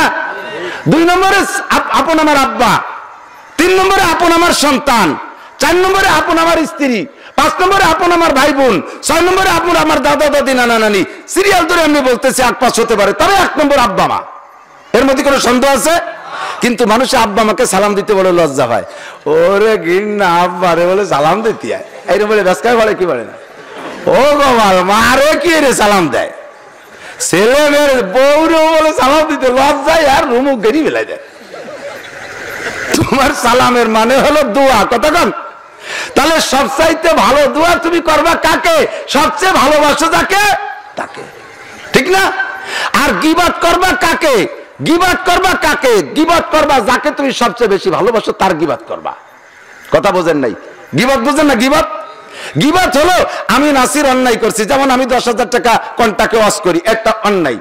এই অন্যায়টা যদি সত্যি করি তাহলে আমার নামে ওইটা আমার সামনে আপনি বলেন না, লজ্জাতে বলেন না, আমি কষ্ট পাবো বলে বলেন না, আমার আলালে আলালে মানুষকে বলে বলেন, এর নাম হলো গীবত। এর নাম কি? গীবত। আর এর উপর যে আরেকটা ক্লাস আছে, তার নাম হলো অপবাদ। আমি করি না, এটা আমার নামে বানাইয়া মানুষের কাছে আমারে খাটো করার জন্য বলেন, এর নাম হলো অপবাদ। আর গীবতের বিচার কি? নবী বলেন আল গীবাতু আশাদ্দু মিনাজ জিনা, উলামায়ে কিরাম সাক্ষী, গীবত হলো জিনার চাইতে অপরাধ। তাহলে জিনা করে যদি ধরা পড়ে তাহলে আমাদের সামাজিক বিচার হলো 39 জুতো। কথা বলেন, বিচার করেন আপনারা। যদি কেউ গীবত জিনা করে ধরা পড়ে তার বিচার হলো 39 জুতা, আর ইসলামিক বিচার হলো আরো বেশি, 80 জালদা। যদি কেউ জিনা করে ধরা পড়ে তাহলে কি বলে 100 জালদা, তাহলে 100 কোয়া মারো যদি অবিবাহিত হয়। আর যদি বিবাহিত হয় তাহলে তারে হারজুমুহুমা পাথর মেরে শেষ করে দেওয়া জিনার বিচার। কিন্তু ইসলামিক স্টেট না থাকার কারণে আমরা বিচার করছি 39 জুতো। তাহলে জেনা করে ধরা পড়লে তারে যদি হয় 39 জুতো, আর গীবত যদি করে তাহলে তার চাইতে অপরাধ, তারে 39 দুগুণে 78টা দেওয়া দরকার। কথা বল না কে? ঠিক না? জিনায় যদি হয়, গীবত যদি জিনায় চেয়ে অপরাধ, এবার বলা হয় গীবতের চাইতে অপরাধ আরো বেশি। ঠিক না? এখন এই গীবত করবেন কারে? আল্লাহ নবী বলেন যদি তুমি গীবত করতে চাও তাহলে গীবত করবা আব্বা মার। কেন গীবত করবা? যার গীবত করা হয়, তুমি যার গীবত করো, তো গীবত করলে যেই বিষয়ের দোষের আলোচনা করতেছো তার আড়ালে ওই লোকটা ওই গুনাহ করে যে গুনাহগুলো করেছিল, গীবত করার সাথে সাথে ওই গুনাহগুলো তোমার আমলনামায় চলে আসে, আর তোমার আমলনামা থেকে নেকি তার আমলনামায় যায়। বুঝেন নাই কথা? তাহলে আব্বা মা তোমার চরম পরম বন্ধু, উস্তাদ তোমার চরম পরম বন্ধু, পিসাব তোমার চরম পরম বন্ধু। যদি গীবত করো তাদের করো, তাহলে কারণ তোমার সে আপনদের খানিকটা উপকার হবে, তোমার নাকি তার কাছে যাইয়ে তোমার আব্বা জান্নাতে চলে যাবে, তুমি দরকার কিছুদিন পুড়িয়ে টুড়িয়ে নিয়ে যাও। কথা বোঝেন নাই? তাহলে গীবত করলে করবেন কারে? কিন্তু আমরা করি কারে? যে আমার শত্রু তার গীবত করি বসে। গীবত করলে উপকার হয় যার গীবত করবেন তারে, তাহলে সে উপকার করবেন কাকে? আব্বারে করেন, মারে করেন, আপন যারা আপনার পাওনাদার আছে তাদের করেন। কিন্তু গীবত করতে বসে যে আমার শত্রু তারে আপনার পক্ষ থেকে বস্তা ভরে নেকি দিয়ে দিচ্ছেন, আর তার গুনাহগুলো সব আপনি নিয়ে দিচ্ছেন। সালাম কালাম করতে যাইয়া যারে সালাম দিলে উপকার হবে তারে দিতে লজ্জায় না কুটি কুটি হয়ে যাচ্ছে। সালাম দিচ্ছেন রাস্তার মানুষরে, সালাম দিচ্ছেন হইতো মানুষরে। আল্লাহ নবী বলেন আফসুস সালাম, বেশি বেশি সালাম দাও, সালামটা শুদ্ধ করে দাও। বলেন আসসালামু আলাইকুম রাহমাতুল্লাহ। কিন্তু ইদানিং কালে টেডি সালাম হয়েছে অফিসিয়াল সালাম। ছয়কম ছয়কম কয়েকতে ছয়কম ছয়কম এরকম কয় না? ছয় পোলা মানে আবার মোবাইলে সালাম দেয়, তা শুনছেন? মোবাইল দিয়ে যে লাউড দিয়ে কথা করছে, দুইজনে শুরু হয়ে গেছে, শুরু করছে সালাম দে, গানকের বাচ্চা ভালো আছিস? চাচি ভালো। কি কয়? সালাম বিনিময় করলো। আসলে যা তাই কই উঠতেছে। কথা বল না কে? সাবধান, চুপা শব্দ সামলাও। ও দোস্ত, জবান আল্লাহ পাক দিয়েছে। নবী বলেন মাইয়াজমাল্লি মা বাইনা লাহিহি ওয়া মা বাইনা রিজলাইহি আজমাল্লাহুল জান্নাহ। হে দুনিয়ার মানুষ জেনে নে, দুইটা অঙ্গ বড় ছোট, জিরমুহু সগীর ও জুরমুহু কাবীর। দুইটা অঙ্গ দেখতে বড় ছোট কিন্তু তার ক্ষতি বড় বেশি। দুইটা অঙ্গ দেখতে ছোট, এক নম্বরে মা বাইনা লাহিহি, দুই মাড়ির মাঝখানে ছোট্ট একটা জিহ্বা। দুই নম্বরে মা বাইনা রিজলাইহি, দুই রানের মাঝখানে ছোট্ট একটা অঙ্গ যেটার নাম লজ্জাস্থান। দেখতে বডিতে অনেক অঙ্গের চাইতে অনেক ছোট, কিন্তু এই দুটো দেখতে ছোট, তার ক্ষতি কিন্তু অনেক বেশি। জিহ্বাতে দুনিয়া ধ্বংস করে ফেলানো যায়। কামাল আস্তে দরনাফ সে ইনসাসাকুন তুখদরা বাগুতার না কিসমাকুন। মানুষের যোগ্যতা ফুটে ওঠে জিহ্বার দ্বারা। কথা বলেন ঠিক কি না? 7.5 কোটি বাঙালিকে বঙ্গবন্ধু শেখ মুজিবুর রহমান তার এই জিহ্বের ভাষণ দিয়া রেসকোর্স ময়দানে গরম কইরা পাকিস্তানিদের বিরুদ্ধে যুদ্ধ করাইয়া এই বাংলার ভূখণ্ডকে স্বাধীন করেছে। এই জবানের দ্বারা মানুষের যোগ্যতা ফুটে ওঠে। তুখদরা বাগুতার না কিসমাকুন। তুই তোর এই কথা দিয়ে জিহ্বা দিয়ে নিজেকে খাটো কইরা মাটির তলে ডাবাইস না। বুজুর্গানে দিন বলেন যারা হাতুসিনানেরা হালতিয়ামু ওয়ালা ইয়ালতামু মা যারা হাল্লিসানু। দাদে কবদিলি কাইটা যায়, সিলাই দে মলম দিলি মিটে যায়। চাকু দিয়ে কাইটা দিলে মলম দিলে সিলাই দিলে মিটে যায়, কিন্তু জিহ্বা দিয়ে কবদিলি যে কাটা কাটে জীবনেও কোনোদিন মেটে না। কথা বলেন ঠিক কি না? এই জন্য জিরমুহু সগীর, এই জিহ্বাটার বডি বড় ছোট, জুরমুহু কাবীর, এর ক্ষতি বিশাল বড়। এই জিহ্বাতে বড় লা ইলাহা ইল্লাল্লাহ মুহাম্মাদুর রাসূলুল্লাহ 4,500 নাকি তোমার আমলনামায় লেখা হয়ে গেছে। আল্লাহ নবী বলেন আসমান জমিনের মাঝখানের সম্পূর্ণ ফাঁকা তোমার কলেমায় ভরপুর হয়ে গেছে। আর এই জবান দিয়ে যদি একবার বলো আল্লাহ বলতে কেউ নাই, তাহলে তোমার চির জাহান্নামী হইতে আর কোনো সমস্যা নাই। কথা বলেন ঠিক কি না? জিরমুহু সগীর অজরমুহু কাবীর। অকথ্য ভাষায় গালাগালি করো, একটা অকথ্য ভাষায় যদি গালি দাও, একটা অকথ্য ভাষায় যদি গালি দাও, তাহলে তোমার 40 বছরের নফল ইবাদত নষ্ট হয়ে যায়। নফল ইবাদত যদি না থাকে তাহলে সমপরিমাণ গুনাহ তোমার আমলনামায় জমা হয়। জিহ্বাটা ছোট, ক্ষতি তার অনেক বড়। জিহ্বাটারে সামলাও, মদের থেকে সামলাও, গাজার থেকে সামলাও। যুবক আমার দিক টাকা, জিহ্বাটারে মদের থেকে সামলা, গাজার থেকে সামলা, ফেন্সিডিল থেকে সামলা, হিরোইন থেকে সামলা। ইয়াবা খাইস না জিহ্বা দিয়া, সুদে টাকা খাইস না, ঘুষে টাকা খাইস না, সুদে টাকা খাইস না, ঘুষে টাকা খাইস না। সুদের প্রতিষ্ঠানে যদি কেউ চাকরি করে, আহসানুল ফতোয়ার ভিতরে লিখেছে আমার বাপের বানানো ফতোয়া না, আমার চাচার বানানো ফতোয়া না, আমার দাদার বানানো ফতোয়া না। সুদের প্রতিষ্ঠানে যদি কেউ চাকরি করে, ওই লোকটা জেনুইন ডিউটি কইরা সুদের প্রতিষ্ঠানে চাকরি কইরা সঠিক বেতন যদি অর্জন করে, ওই বেতনের টাকাতে যদি কুরবানির ভাগী থাকে, বাকি 6 ভাগীদের কুরবানিও বাতিল হয়ে যায়। এমন নিকৃষ্ট জবান দিয়ে জিহ্বা দিয়ে হারাম খাইস না, সুদে টাকা খাইস না, ঘুষে টাকা খাইস না, চোরা টাকা খাইস না, ডাকাতি করা টাকা খাইস না, পরের ঘরের মুরগি চুরি করে খাইয়া এরপরে ক্ষোভে আগুন ধরাই দিস না। আছে না নাই? পিকনিক খায়, হাঁসের পাল ধরে চুরিয়ে নিয়ে যায় নিচে এলাকাতে। দিক আছে না নাই? আমি ওই লজিং থাকতাম যখন, সেই সময় এই খবরগুলো পাইতাম মাঝে মধ্যে, ছোট ছিলাম তো মনে থাকে। বিলির ভিতরে 12 মাস কাল বর্ষাকালে, ওই বর্ষাকালে হাঁস ভাসিয়ে বেড়ায়, আর রাত্রি যুবকরা নৌকো নিয়ে যাইয়ে এরা যে কুভাই কুভাই হাঁস ধরে পিকনিক করে। কি খাইছিস? জব দেওয়া লাগবে কি লাগবে না?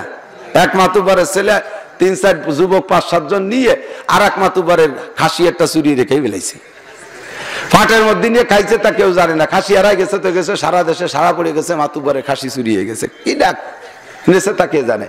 এখন যে মাতুবারের ছেলে খাইছে, ওই মাতুবার ছেলের ডাকি গেছে তুরা খাইছি, সেই কাম তুরা ছাড়া আর কেউ করতে পারে না। ও কয় যে খাইছি তো আমরা কয়জন। কয় যে এই যদি ধরা পড়িস তাহলে দুনিয়ায় কি হবে? কয় যে আব্বা কোনো মতো ও ব্যাপারে আপনার চিন্তা করা লাগবে না, আমরা 7 জনে খাইছি, কোরআন শরীফ ধরে শপথ করছি, কেউ কব না। চুরিয়ে রেখাই কোরআন শরীফ ধরে শপথ করছি, কেন না কেউ কবে না। দুনিয়ায় না ধরা বললি না, আখেরাতে কি হবে? আখেরাতে তো সাক্ষী ছাড়া আল্লাহ বিচার করবে না। আমরা 7 জন কেন নামে কেউ কব না, কারণ তোকে কওয়া লাগবে না, খাসিতেই কবে। খাসিটি করতে তো খেয়ে ফেলেছি। ওই যে আল্লাহ খাসি একটা বানাবে, সেই খাসিটি কবে? সেই সময় কান ধরে দিয়ে নেব, দিয়ে দেবো, না তোমার তোমার খাসি নাও। যে খাসি বানাবে কর দেবে, খাসি তো বানাবে, ওই কান ধরে দিয়ে দেবো, এই না তোমার খাসি নাও। তো ঝামেলা মিটে গেল। ফাজলামি ফটকামিতে আখেরাতে কাম চলবে, কথা বলেন চলবে। ও যুবক সাবধান, জবান রে কন্ট্রোল কর, অকথ্য ভাষায় গালাগালি করিস না, কাজাকাজি করিস না, বকাবকি করিস না। আমার নবী মুহাম্মদুর রাসূলুল্লাহ সাল্লাল্লাহু আলাইহি সাল্লাম বিভিন্ন দিক দিয়ে আদর্শ শিক্ষা দিয়েছেন। হুজুর বলেন এ উম্মত জবান রে কন্ট্রোল কর, জবান রে হেফাজত কর, গীবত শিকায়তের মধ্যে যাস না, গালাগালি কাজাকাজি করিস না, অকথ্য ভাষা ব্যবহার করিস না। আল্লাহু আকবার, জোরে বলেন জিহ্বার মালিক কে?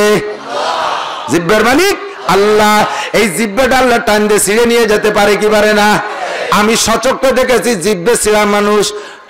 সাতক্ষীরের শ্যামনগর শাহী মসজিদ থেকে মাহফিল করে আসতেছি, বাই রোড আসতেছিলাম, তখন জিকল গাছে আসলে, লোকাল বাসে আসতেছি, জিকল গাছে আসলে বাসটা দাঁড় হলো রোডের উপরে স্ট্যান্ডে। 10 মিনিট ওখানে লেট আছে। এই সুযোগ পাইয়া একটা ভিক্ষুক গাড়িতে উঠলো।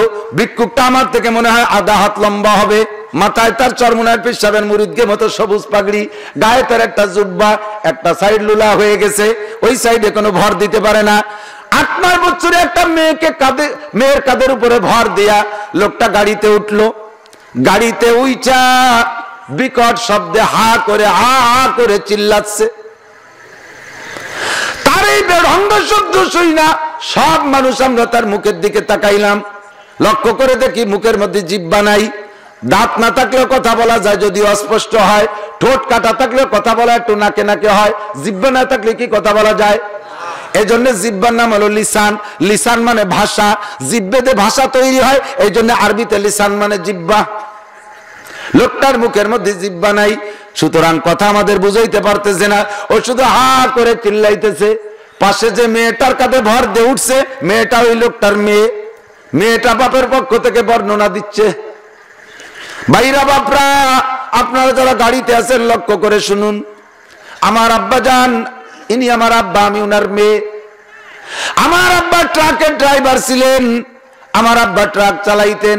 ট্রাক অ্যাক্সিডেন্ট কইরা আমার আব্বার একটা সাইড বাতিল হয়ে গেছে, দাঁতে দাঁতে চাপা লাইগা জিহ্বার অর্ধেক কাইটা পড়ে গেছে, বাকি অংশে ক্যান্সার শুরু হয়ে গেছে। ডাক্তাররা মারা গেছে। আমার আব্বা এক সাইড পড়ে গেছে, কোনো কর্ম করতে পারে না, কর্মক্ষম, জিহ্বা নাই, কথা বলতে পারে না, সেদিক দিয়ে আমার আব্বা অসহায়। আমরা 7টা বোন, একটা ভাই আমাদের নেই, আমরা সবই অসহায়। মেহেরবানি করে আমাদের একটু দান করেন।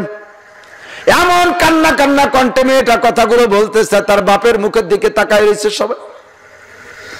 প্রত্যেকটা মানুষের চোখ থেকে পানি চলে আসছে, আর সব মানুষের অন্তরের মধ্যে একটা ধাক্কা লাগতেছে। পরে আলোচনা পর্যালোচনা, না জানি জিহ্বা দিয়ে কত বড় অপরাধ যেন করে ফেলাইছে। আল্লাহ মালিক সহ্য করতে পারে নাই, তাই তার জিহ্বাটা জীবদ্দশায় কেড়ে নিয়ে গেল। আমি বললাম, মেয়ে তুমি দাঁড়াও, তোমার কাজটা আমি করে দেই। বাসের মধ্যে গুইরা সকলের কাছ থেকে আমি কালেকশন করলাম, বেশি বেশি করে টাকা চেয়ে নিয়ে 1 মুঠ টাকা মেয়েটার হাতে দিলাম।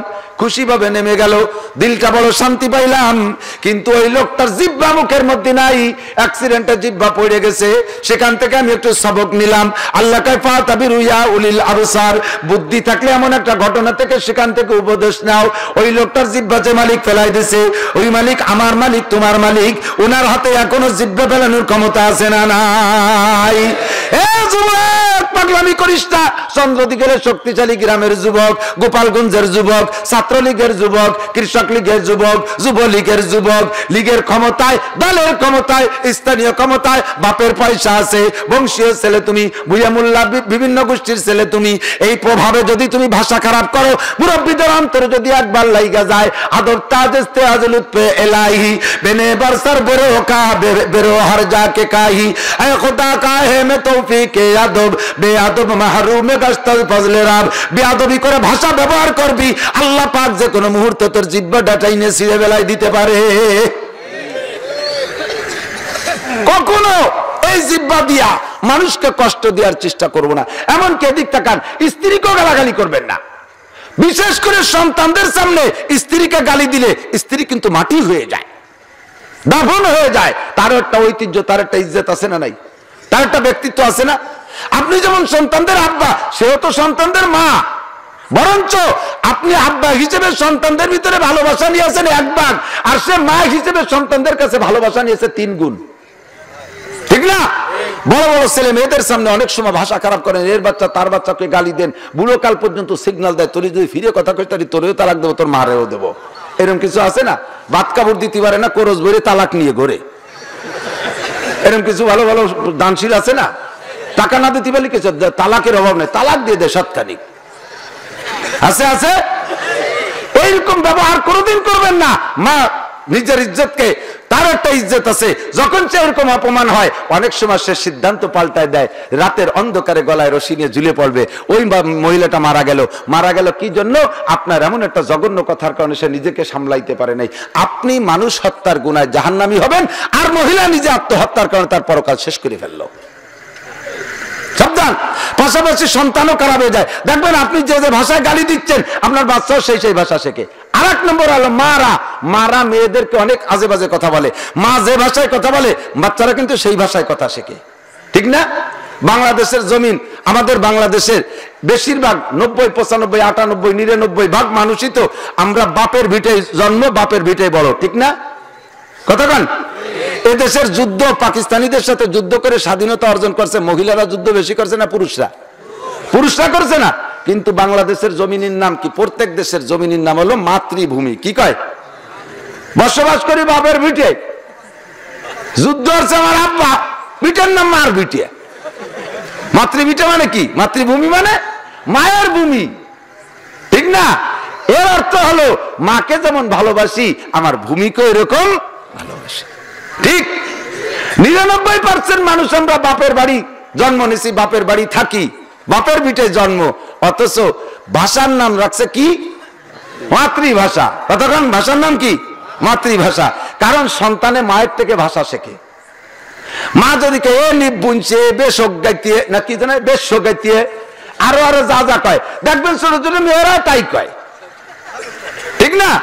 আপনি বিয়ে করছেন নোয়াখালী একটা মাইয়ে বাড়ি আনছেন, আপনি বাচ্চা কাচ্চা জন্মাই দিয়ে ঢাকা চাকরি করেন, আপনি এসে দেখবেন যে পাড়ার অন্যান্য ভাষা শেখে না। ওই বাচ্চা আপনার মার মতো, আপনার স্ত্রীর মতো, ওর মার মতো পানিরে হানি করতে যায়। এরকম হয় না? মাতৃভাষা। এই জন্য মারা ভাষা কন্ট্রোল করেন, জবান কন্ট্রোল করেন। নবী পাক সাল্লাল্লাহু আলাইহি ওয়াসাল্লামের আদর্শ হুজুর বলেন, কুল্লু উম্মতি শর্টকাট করে বলতেছি দোস্ত, সময় কম কামাই বেশি। হুজুর বলেন কুল্লু উম্মতি আদখুলুনাল জান্নাহ, আমার সব উম্মত আমার সাথে জান্নাতে যাবে, ইল্লা মান আবা, শুধু যেই উম্মতের নাম হবে আবা, তুমি শুধু জাহান্নামে যাবা।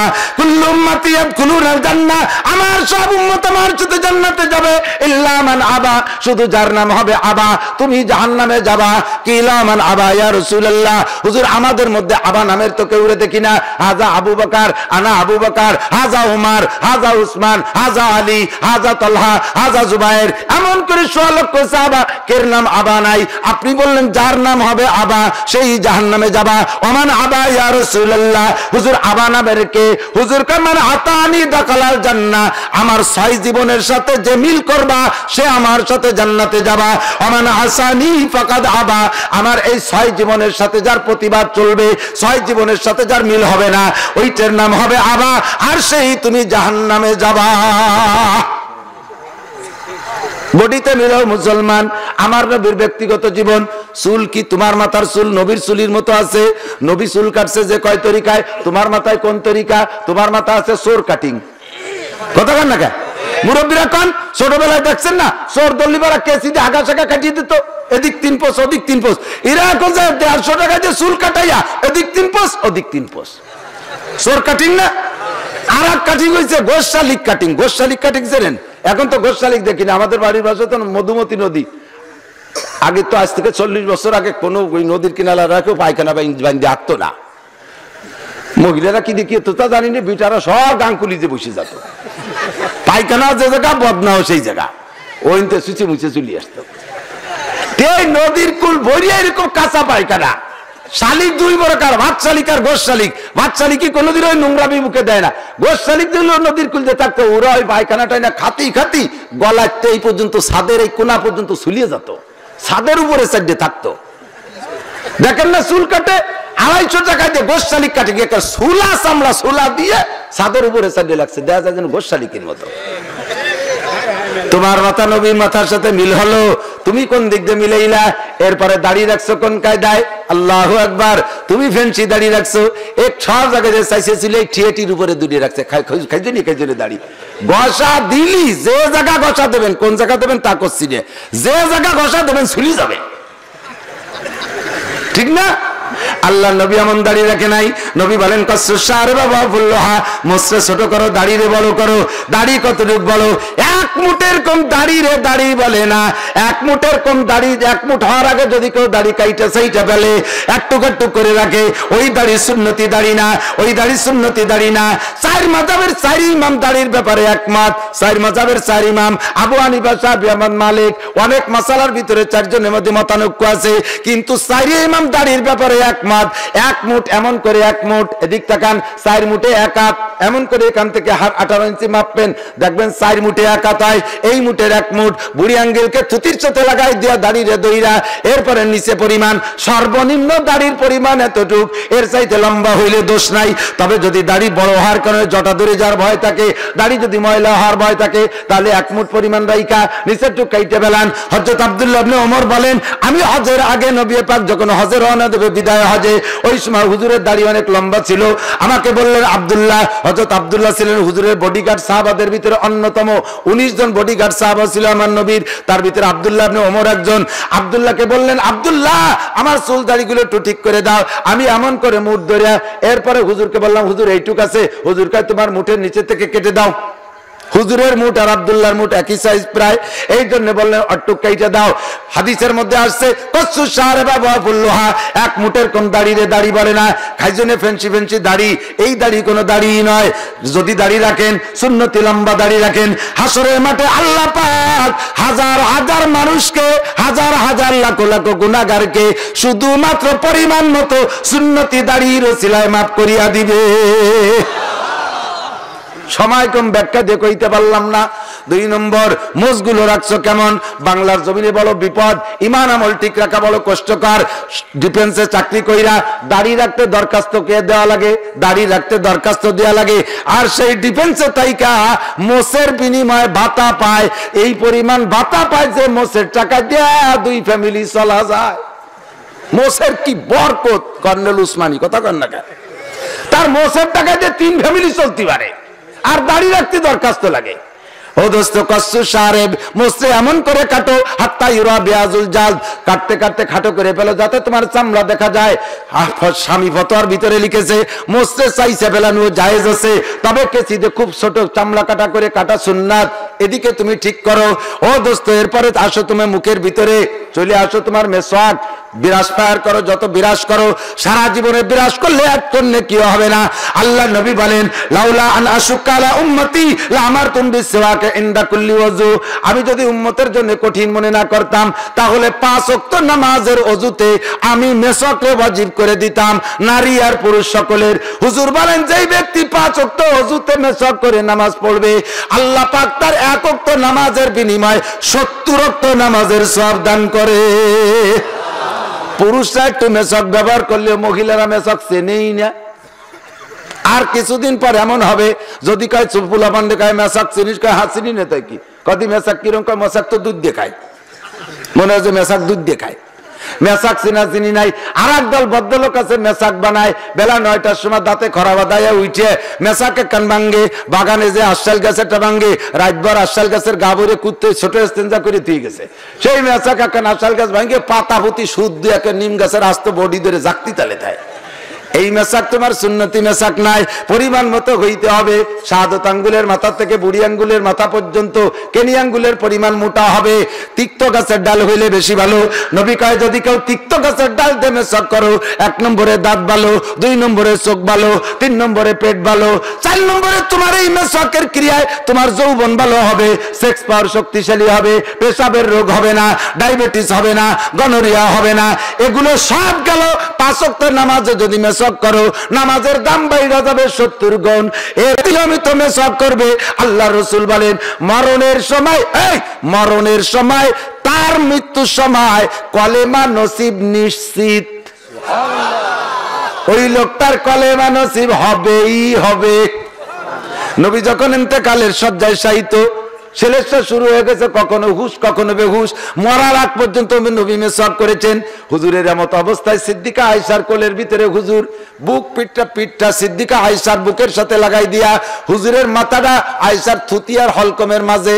এই জন্য আয়েশা বলেন মাতা রাসূলুল্লাহ সাল্লাল্লাহু আলাইহি ওয়াসাল্লাম ওয়া রাসূবাইনা হাকিনাতি ওয়া জাকিনাতি, নবী যখন ইন্তেকাল করেছেন তখন হুজুরের মাথা ছিল আমার থুতিয়ার হলকমের মাঝে, আমি জড়িয়ে ধরে আছি। ইতিমধ্যে হযরত আয়েশার ভাই আব্দুর রহমান ইবনে আবি বকর উনি নবীকে দেখতে আসছেন, তা আয়েশা দাঁড়ায় দাঁড়ায় হাতে মেসাক করতেছে। আল্লাহ মেসাক দেইখা হুজুরের চশমা কথা বলার শক্তি নাই, ওই দিক বারবার তাকাচ্ছেন। তো ওই মুখের দিকে তাকানো দেখে আয়েশা বলতেছে ইয়া রাসূলুল্লাহ তাস্তাকু, হুজুর মেসাক করবেন? হুজুর হা বা না ভাষা দিয়ে বলার শক্তি নাই, চোখে একটু ইশারা করলেন মেসাক করব। আয়েশা বললেন ভাই তুমি তাড়াতাড়ি নবীর জন্য মেসাকের ব্যবস্থা করো, নবীর শেষ সময়। তা আব্দুর রহমান দৌড় দিলেন মেসাক আনতে। আয়েশা ডাক দিয়ে ভাই যাস না দাঁড়া, তুই মেসাক আনতে আনতে যদি নবীর ইন্তেকাল হয়ে যায়, আমার কাছে 9 বছরের জীবন যাপনের ভিতরে ঘর সংসারের ভিতরে নবী কোনো কিছু বলছেন আর আমি দেই নেই, আমার তৌফিকের ভিতরে এরকম ঘটনা ঘটে নাই। তা আজকে নবীর ইন্তেকালের সময় যদি তুই মেসাক আনতে গেলে এই ফাঁকে নবী চলে যায়, তাহলে মেসাক দিতে পারলাম না, এই গ্যাপটা পূরণের মতো আমার আর কিছু নাই, থাকবে না। ভাই তুই যাস না, তুই যে মেসাক চাবাইছিস ওই মেসাকের এক পাশ তো চাবাইছিস, আর এক পাশ ভালো আছে, ওই পাশটা দে। তো হযরত আব্দুর রহমান ইবনে আবু বকর নবী পাকের কাছে ওই আয়েশার কাছে মেসাকটা দিলেন, হুজুর আয়েশা রাসূলের কাছে দিলেন। এবার রাসূল সাল্লাল্লাহু আলাইহি ওয়াসাল্লামকে হযরত আয়েশা মেসাক দিলেন না, সারা রাত কাজ করতে খুশি আছেন? সব মনে আছে আল্লাহ। তো হযরত আয়েশা হুজুরকে মেসাক দিলেন, এশারায় আয়েশাকে হুজুর বুঝাইলেন আয়েশা এখন মেসাকলে সাবাইয়া সাইজ করার মতো শক্তি আমার দাঁতে নাই, তুমি সাবাই দাও। তো হুজুর হযরত আয়েশা মেসাক সাবাইলেন। তো সাবাইতে গেলে মুখের লালা মেসাকের মধ্যে ঢোকে না। তো আয়েশা আব্দুর রহমানকে বলেন ভাই একটু পানি আনো তো ধুয়ে দেই। হুজুর ইশারা করলেন না ধুইও না, তোমার ওই সাবানু মেসাক লালা সহ দাও। আয়েশার মুখের লালাও নবী পাক অত্যন্ত ভালোবাসতেন। ওই অবস্থায় ওই লালাওয়ালা মেসাক দিয়ে মেসাক করতে করতে করতে করতে হাতের তে মেসাকটা পড়ে গেছে, বেসাকটা জবান দিয়ে বেরিয়ে আসছে আল্লাহুম্মার রফিকাল আলা, আল্লাহুম্মার রফিকাল আলা, আল্লাহুম্মার রফিকাল আলা। তিনবার কইতে কইতে নবী দুনিয়ার থেকে চলে গেলেন। ইন্না লিল্লাহি ওয়া ইন্না ইলাইহি রাজিউন। সিদ্দিকা আয়েশা বলেন মাতা রাসূলুল্লাহ সাল্লাল্লাহু আলাইহি সাল্লাম ওয়াল রিকুহু ওয়া তাবাকা রিকুহু মারিকি। হুজুর সাল্লাল্লাহু আলাইহি সাল্লাম যখন ইন্তেকাল করেছেন, আমার মুখের থুক আর হুজুরের মুখের থুক একসাথে রাসূলের মুখের মধ্যে ছিল। আল্লাহু আকবার। জীবনের শেষ মুহূর্ত পর্যন্ত মেসাক করেছেন। এই জন্য দোস্ত মেসাকের অভ্যাস করো, বিরাস করো। এই মেসাককে দুনিয়াতে বিদায় দেওয়ার জন্য বিরাসের পক্ষে কি পরিমাণ অ্যাড আর প্রচার চলতেছে। ক্লোজ আপ কই একদল ডানা কাটা পড়ি টেলিভিশনের মধ্যে ভেসকি মারিয়ে পড়ে, এরপরে বিভিন্ন প্রকার বিরাসের অ্যাড দিচ্ছে যাতে মুসলমান ওই দিক ধাবিত হও আর মেসাককে দুনিয়া থেকে ছেড়ে দাও। আল্লাহর নবী বলেন মান তামাসসাকা বিসুন্নতি ইনদা ফাসাদে উম্মতি ফালাহু আজরু মিয়াতি শাহীদ। যখন দুনিয়া থেকে একটা সুন্নত মিটে যাওয়ার সম্ভাবনা দেখা দেবে, ওই মুহূর্তে যদি একটা সুন্নতকে জিন্দা করার উদ্দেশ্যে আমল করো, আমার সাথে উহুদ বদর খন্দকে গিয়ে যারা গলা কাটায় দিয়ে শহীদ হয়েছে সাহাবায়ে কিরাম, এই রকম শহীদের 100 শহীদের সওয়াব তোমারে দেওয়া হবে। ও যুবক, প্যান্ট পরিস কি প্যান্ট পরিস? প্যান্ট আমার নবী পরছে নাকি? তোমরা যে জিন্সের প্যান্ট পরো, হযরত আবু বকর বিয়ের সময় ওই প্যান্ট পরতেন, ওমর তো বিয়ের দিন ওই প্যান্ট পরেই গেছে, উসমান আলী, তলহা, জুবায়ের, বিলাল, আম্মার, সোহায়েব, তোমরা যে প্যান্ট পরো এমন টাইট শরীরের সর্বের অঙ্গ কোথায় কোনটা কোন হালাতে আছে সব প্যান্টের বাইরে থেকে টের পাওয়া যায়। এই জন্যই ফতোয়ার কিতাবে লেখে ওই রকম টাইট প্যান্ট পরা সেম কোয়ালিটি অফ ল্যাংটা, বিলকুল উলঙ্গার মতো ল্যাংটা ধরা হবে, তোমার ওই প্যান্ট পরে নামাজ পড়া জায়েজ নাই। তুমি আবার পড়তে পড়তে প্যান্টের টাকনুর নিচে চলে গেছে, 1 বিঘে স্যান্ডেলের নাহের দাগ দিয়ে বার হয়ে গেছে ফাত্তাল দিয়ে যাইয়া, আবার এদিকে উপরে বাড়িতে বাড়িতে পিছনের গিরে গুড়ি সব বার হয়ে গেছে, সামনে দিয়েও কদ্দুর নামিয়ে চলে গেছে। যদি তালে পড়ি একটু আব্দুল্লাহ সাহেবের কাছে ধরা পড়ছে, মোহতান সাহেবের কাছে নামাজ পড়তে যেতে হবে, চলে গেছে নামাজ পড়তে, সিজদায় যখন গেছে ওরে কবাল, প্যান্টে টান খাইয়ে ওই দিক সরিয়ে আইছে, গেঞ্জিরা টান খেয়ে এই দিক চলে আইছে, পিছনেতে ভোলাপান আসতে আসতে বার হয়ে চলে গেছে। কি যাইস কে? কয় যে সিজদা দেবো না ভাষা দেখবো। সে কি বেকায়দা এইরকম ভাষা বাইরে প্যান্ট আমার নবী কোনোদিন ভরছে? কথা কন না কে? আমার মা চাষিরা এখন মাদ্রাসার এলাকা সব এলাকায় বোরকার প্রভাব বাড়ছে এবং মহিলা মাদ্রাসার ওসিলায় বোরকা, আল্লাহর রহমতে সুন্নতি বোরকা যদি দেখতে হয় তাহলে মহিলা মাদ্রাসার মেয়েদের দেখতে হবে। কিন্তু এই সুবাদে অন্যান্য মেয়েরাও বোরকা যথেষ্ট বেড়ে গেছে, পয়সা হয়েছে, বোরকা হয়েছে। আমাদের ছোটবেলায় তো দেখছি মা চাষিরা বোরকাটা পরতো, সে বোরকা ভরে রাস্তা দিয়ে আটলি মানুষ না বুনু হাতি টের পাওয়া যেত না, ঠিক না? কুকড়ি মুকড়ি দিয়া জীবনেও কোনোদিন আয়রন করছে, ময়লা গেলে দিতে হলে ছুটাই দিয়ে খারে, ঠিক না? পলিস্টারের কাপড় খাড়ে দিলি পরা কি ফার্স্ট ক্লাস হয়, স্প্রিং করে টাইম দিয়ে শাড়ি দিয়ে এতখানি লম্বায় শাড়ি দিলে এবার গুছায় যায়। এর যদি কেউ মুড়ি দিয়ে আটে তাহলে ওর দিক কেউ ফিরে তাকাবে? কতক্ষণ ফিরে তাকাবে? এইরকম মোটা ছাতির কাপড় দিয়ে বড় ঢিলে ডালা 10-12 মানে 200 দান ধরে এমন ঢিলে ডালা একটা বোরকা বানায় দিয়ে তা যদি খাড়ে দিয়ে ভরাই দেন আপনার মাইয়েরে, আল্লাহর রহমতে কলেজে যাবে নিরিবিলি, চলে আসবে নিরিবিলি, প্রতিমধ্যে কোনো দোফাইয়ে শুয়ে এলে তারে সালাম কালাম দেবে না, ইয়ে কি আনকালচার, ওর মধ্যে কি দাদি না নানি টেরও পাবে না, ঠিক কি ঠিক না? নিরাপত্তার সাথে চলে আসবে। আর তুমি যে বোরকা বানাই দেছো মাথা খোলা মুখ খোলা, আবার মশারি দিয়ে বোরকা বানাইছে, দানিকালে মশারি দিয়ে বোরকা বানাইছে, দেখছে না মশারি দিয়ে? আরে মশারি দিয়ে বোরকা বানায় শুয়ে থাকলে হয়তো বাগানে 6 পাইয়ে মশায় কামড়াবে না, কিন্তু 2 পাইয়ে গাঁজা খা মশার কামড়ে টিকতে পারবি না। গাঁজা খা মশা আছে না নাই বাগানে? আছে না? হিরোইন আবার খার মশার কামড়ে টিকতেই পারবি না, ধুমো উড়িয়ে যাবে। যদি বাঁচতে চাই তাহলে ছাতির কাপড় দিয়ে মশারি বানা। আল্লাহ নবী স্ত্রীদেরকে মেয়েদেরকে যে বোরকা পরাইছে সেই বোরকা পরো। লাকাদ কানা লাকুম ফি রাসূলিল্লাহি উসওয়াতুন হাসানা। দুনিয়ার ওয়াজে একসাথে পেটের মধ্যে এসে ধাক্কা মারতেছে, কোনটা কোন দিক কবে বিক্ষিপ্ত যেটা মনে আসছে সেইটাই কয়ে যাচ্ছি। এরপরে বক্তাদের জন্য থুয়ে গেলাম, তারা সাজাই গুছাই কবে ইনশাআল্লাহ। তো আল্লাহ পাক আমাদেরকে নবী পাকের আদর্শ কি ভালো লাগে কি লাগে না? কথা বলেন, ভালো লাগে? এই আদর্শ সবচেয়ে বেশি যদি পাইতে চান তাহলে মাদ্রাসার ছেলেদের ভিতরে দেখবেন, আপনাদেরকে তারা দেখলে সালাম দেয়, জোরে বলেন দেয়? দেয়। মাদ্রাসার আলেম উলামারা সালাম দেয়। জীবনে তাদের মুখে কি অকথ্য ভাষায় গালি শুনছেন? মাঝে মধ্যে কোনো কোনো বুজুর্গদের মুখ দিয়ে গালাগালি শুনি, তবে যে বুজুর্গ গালাগালি করে ওর বুজুর্গ কই না, ওর বেজির গু কই। কথা কন না কে? যে বুজুর্গ গালাগালি কাজাকাজি করে ভাটার মতো কাজা, ওটা বুজুর্গ না বেজির গু? কথা কন না? আপনারা হত দেন কি করে? আমার চাচা মাওলানা আব্দুল ওয়াহাব সাহেবের মুখে কোনোদিন গালি শুনছেন? মাওলানা মুতাহার সাহেবের গালি শুনছেন? এখানে আলেম ওলামারা গালাগালি করে কোনোদিন? কোনোদিন উলামায়ে কিরাম গালাগালি করে না। আল্লাহ নবীর পক্ষ থেকে সাহাবী বলেন, মা কানা রাসূলুল্লাহ সাল্লাল্লাহু আলাইহি ওয়াসাল্লাম ফাহিশান ওয়ালা মুতাফাহিশান ওয়ালা সাকাবান ফিল আসওয়াক।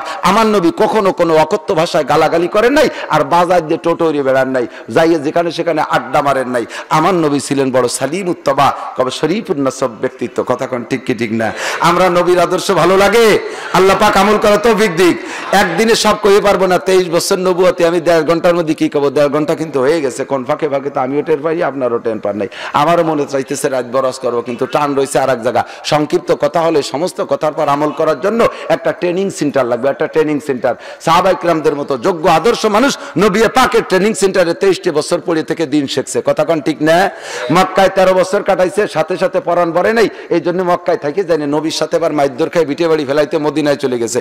ও জায়গা যে আবার নবুয়তি জিন্দেগি পাইছে 10 বছর। 23টি বছর নবীর মতো উস্তাদের কাছে থাইকা সাহাবায়ে কিরামদের মতো আদর্শ ছাত্ররা এমন করে শিক্ষায় শিক্ষিত হইয়া সারা দুনিয়া মডেল মানুষে পরিণত হয়েছে। আমাদের মতো আইলিও নাংলা ফাইলিও হুলিও এ জামানায় যারা আছি, আমরা কি একদিন 1.5 ঘন্টায় কুতুবুল আলম হয়ে যেতে পারবো নাকি? আমাদের একটা ট্রেনিং সেন্টার দরকার আছে না নাই? জোরে বলেন আছে? আছে। এই ট্রেনিং সেন্টারের নাম রাখা হয়েছে, আপনারা এখন মাদ্রাসায় যেতে পারবেন না আল্লাহ জানে। এই জন্য খুদা কুদরতি সিস্টেমে যুগে যুগে এক একটা ব্যবস্থা দিচ্ছে। এ জামানায় মেয়েরা চলে যাচ্ছে ল্যাংটার দিকে স্কুল কলেজ ইউনিভার্সিটিতে, তাই আলেম ওলামার ভিতরে এলহামি কায়দায় শিখিয়ে দিয়েছে মহিলা মাদ্রাসা করো, যার কারণে যথেষ্ট মেয়ে ছেলে মহিলা মাদ্রাসায় পড়ে মানুষ হচ্ছে। কথা বলেন ঠিক কি ঠিক না? সেম এই জামানায় বহুত মানুষ চলে যাচ্ছে অন্যদিকে, তাদেরকে মাদ্রাসায় ভর্তি করা সম্ভব না, আসবে না। তাই আল্লাহ তাআলা একটা ব্রাহ্মমান মাদ্রাসা দিয়েছে, তার নাম দাওয়াত ও তাবলীগের মেহনত। কথা বলেন ঠিক কি ঠিক না? এই দাওয়াত ও তাবলীগের মেহনত, তাবলীগের মেহনতে যাইয়া আপনি দিন শিখবেন। আমি এখন পীর হয়ে গেছি, আমি চাইতেছি যে মুরিদ মুত্তাকিন গুছে আমার কদমের কাছে রাখি, যাতে এদিক ওদিক না যায়। যেই পিসাবরা মুরিদদেরকে তাবলীগের পক্ষে কথা বলে না, নানুপুরের মুফতি সাইদ আহমদ সাহেব হুজুর, লালপুরের হুজুর, আমাদের আব্দুল্লাহ সাহেবের পীর সাহেব, আমারও উস্তাদ, আমাদের এলাকার বহুত আলেমের পীর, মানে সারা এশিয়া মহাদেশের ভিতরে বলা যায় তৎকালীন মুফতি সাইদ আহমদ সাহেবের উপরে কোনো বড় মুফতি ছিলেন না। হুজুরের মুখের থেকে আমি শুনেছি, বাবা তোমরা বলে দিবা আজের ভিতরে যেই পিসাব মুরিদদেরকে তবলিগি যাইতে ঠেকায়, ওইটা সহি পীর না, তার পীরত্বের ভিতরে ঘাটতি আছে। আল্লাহর রহমতে আমার চরমুনার পিসাব হুজুর মুরিদদেরকে তবলিগি যাইতে বলে, এবং এই যে তবলিগির ঝামেলায় চরমুনার পিসাব যেভাবে জোরালো বক্তব্য রেখেছে, এই ফিতনা মিটাই দাও, ফিতনা মিটাও, চলে আসে তাঁতি ভাইরা। সাদ সাহেবের অনুসরণ আমাদের ফরজ না, আমাদের চোখের সামনে যে সকল উলামায়ে কেরাম আছে তারাই আমাদের জন্য রাহবার। কথা বলেন ঠিক কি ঠিক না? আমাদের বাইরের বহির্বিশ্বের কিচ্ছু লাগে না, বরঞ্চ সারা পৃথিবীর ভিতরে বাংলাদেশ নাম্বার 1 ধর্মীয় দৃষ্টিকোণ থেকে, আলেম উলামার দিক দিয়ে। সৌদি আরবে কোরআন শরীফ নাজিল হয়েছে মক্কা মদিনায়, সে জায়গার ছেলেরাও 1 নম্বর হতে পারে না। আমার বাংলাদেশের সোনালক্ষ্মী তালবি আলিমরা যাইয়া সৌদি আরব মক্কা শহরে বসে প্রতিযোগিতায় ফার্স্ট প্রাইজ নিয়ে আসছে প্রত্যেক বছর। কথা কোন ঠিক না? সারা পৃথিবীর মুহাদ্দিসদের ভিতরে প্রতিযোগিতা, তার ভিতরে আমাদের বাংলাদেশের মুহাদ্দিস হযরত মাওলানা আব্দুল মালিক সাহেব 1 নম্বর হয়েছে। আমাদের আহমদ শফি সাহেব মদিনায় গেছে মদিনা ভার্সিটিতে, মক্কা গেছে মক্কা ভার্সিটিতে, মক্কা ভার্সিটির সমস্ত শিক্ষকরা আসছে আহমদ শফি সাহেবের কাছে হাদিস বুঝতে। ও দোস্ত, বাংলাদেশের উলামায়ে কিরামরা অন্য দেশের আলেমদের কাছে আর ওই মুসাফা কি কয় মসলা ভাড়া করা লাগে না, এ দেশেই যথেষ্ট পরিমাণ আছে, আছে না? আছে না? তারপরও আমরা শ্রদ্ধা করি না তা না, দেওবন্দকে শ্রদ্ধা করি, দারুল উলুম করাচিকে শ্রদ্ধা করি, মদিনা ভার্সিটিতে শ্রদ্ধা করি। যতদিন পর্যন্ত উনি ওই মুরব্বী উসুলের উপরে থাকবে অতদিন পর্যন্ত শ্রদ্ধা করব। যত বড় কুতুবুল আক্তাব হোক, আসমান থেকে নতুন করে নাজিল হোক, যদি সে শরীয়তের বিপক্ষে চলে যায় একটা জাররা পরিমাণ, আমরা তার অনুসরণ করতে রাজি। জোরে বলেন রাজি? কখনই নয়। সারা বাংলাদেশে ওয়াজের ময়দানে তাবলীগীর ওয়াজ কইরা সরাসরি ফিল্ড থেকে তাশকিল করছি, আমি শুরু করেছি, এ ব্যাপারে আমি অহংকার করতে পারি ইনশাআল্লাহ। আর আমি যাদেরকে তাবলীগী তাশকিল করে পাঠাইছি, সে 3 সিল্লে দিয়ে আইসা ফয়লা অ্যাটাক করে আমারে কয় নাসির হুজুরের ঈমান নাই।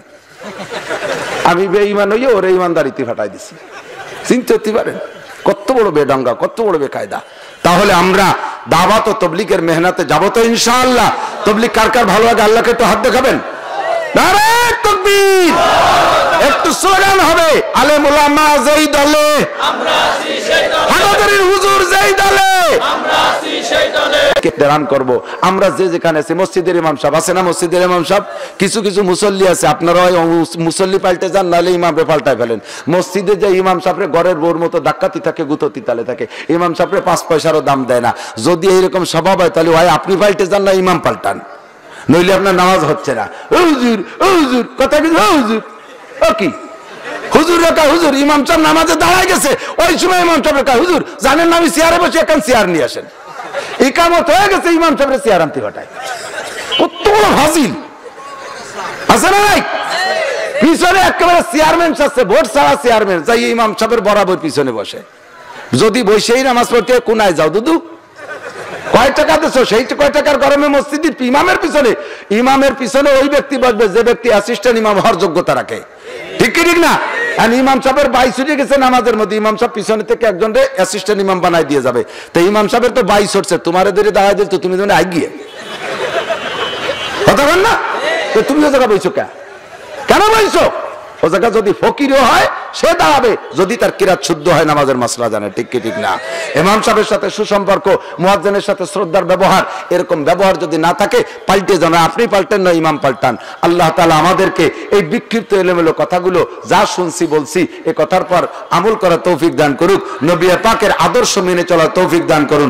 আমি আরেকটা অঙ্গীকার নেব, আজকে এখানে যারা আসছেন, আমি সন্ধ্যার পরে কথা বলে চলে যাচ্ছি, পরবর্তীতে আমাদের ভাইজান, আমার শ্রদ্ধা ভাজন, অনেক শ্রদ্ধা করি মোতাহার ভাইজানকে, আপনাদের চন্দ্রদিগেলের সন্তান, আমাদের গোপালগঞ্জের কৃতি সন্তান, ঢাকার ভিতরে অনেক সুনাম ধন্য ব্যক্তিত্ব, গহরডাঙ্গায় বয়ান করে, আমাদের সুলতান শাহী ঘোড়াদের মাদ্রাসা সেদিন বয়ান করেছেন, আমি তাকে রাহবার হিসেবে মানি।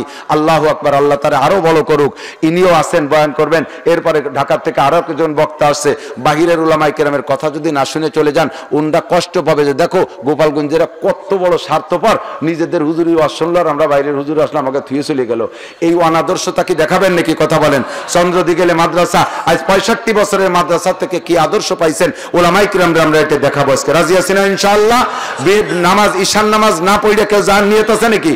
ঈশান নামাজ পড়বেন, জামাতে পড়া আবার এখানে বসবেন, ইনশাআল্লাহ উলামায়ে কিরাম বয়ান করবে, আমরা শুনবো তো ইনশাআল্লাহ। আল্লাহ তাআলা সবাইকে তৌফিক দান করুন।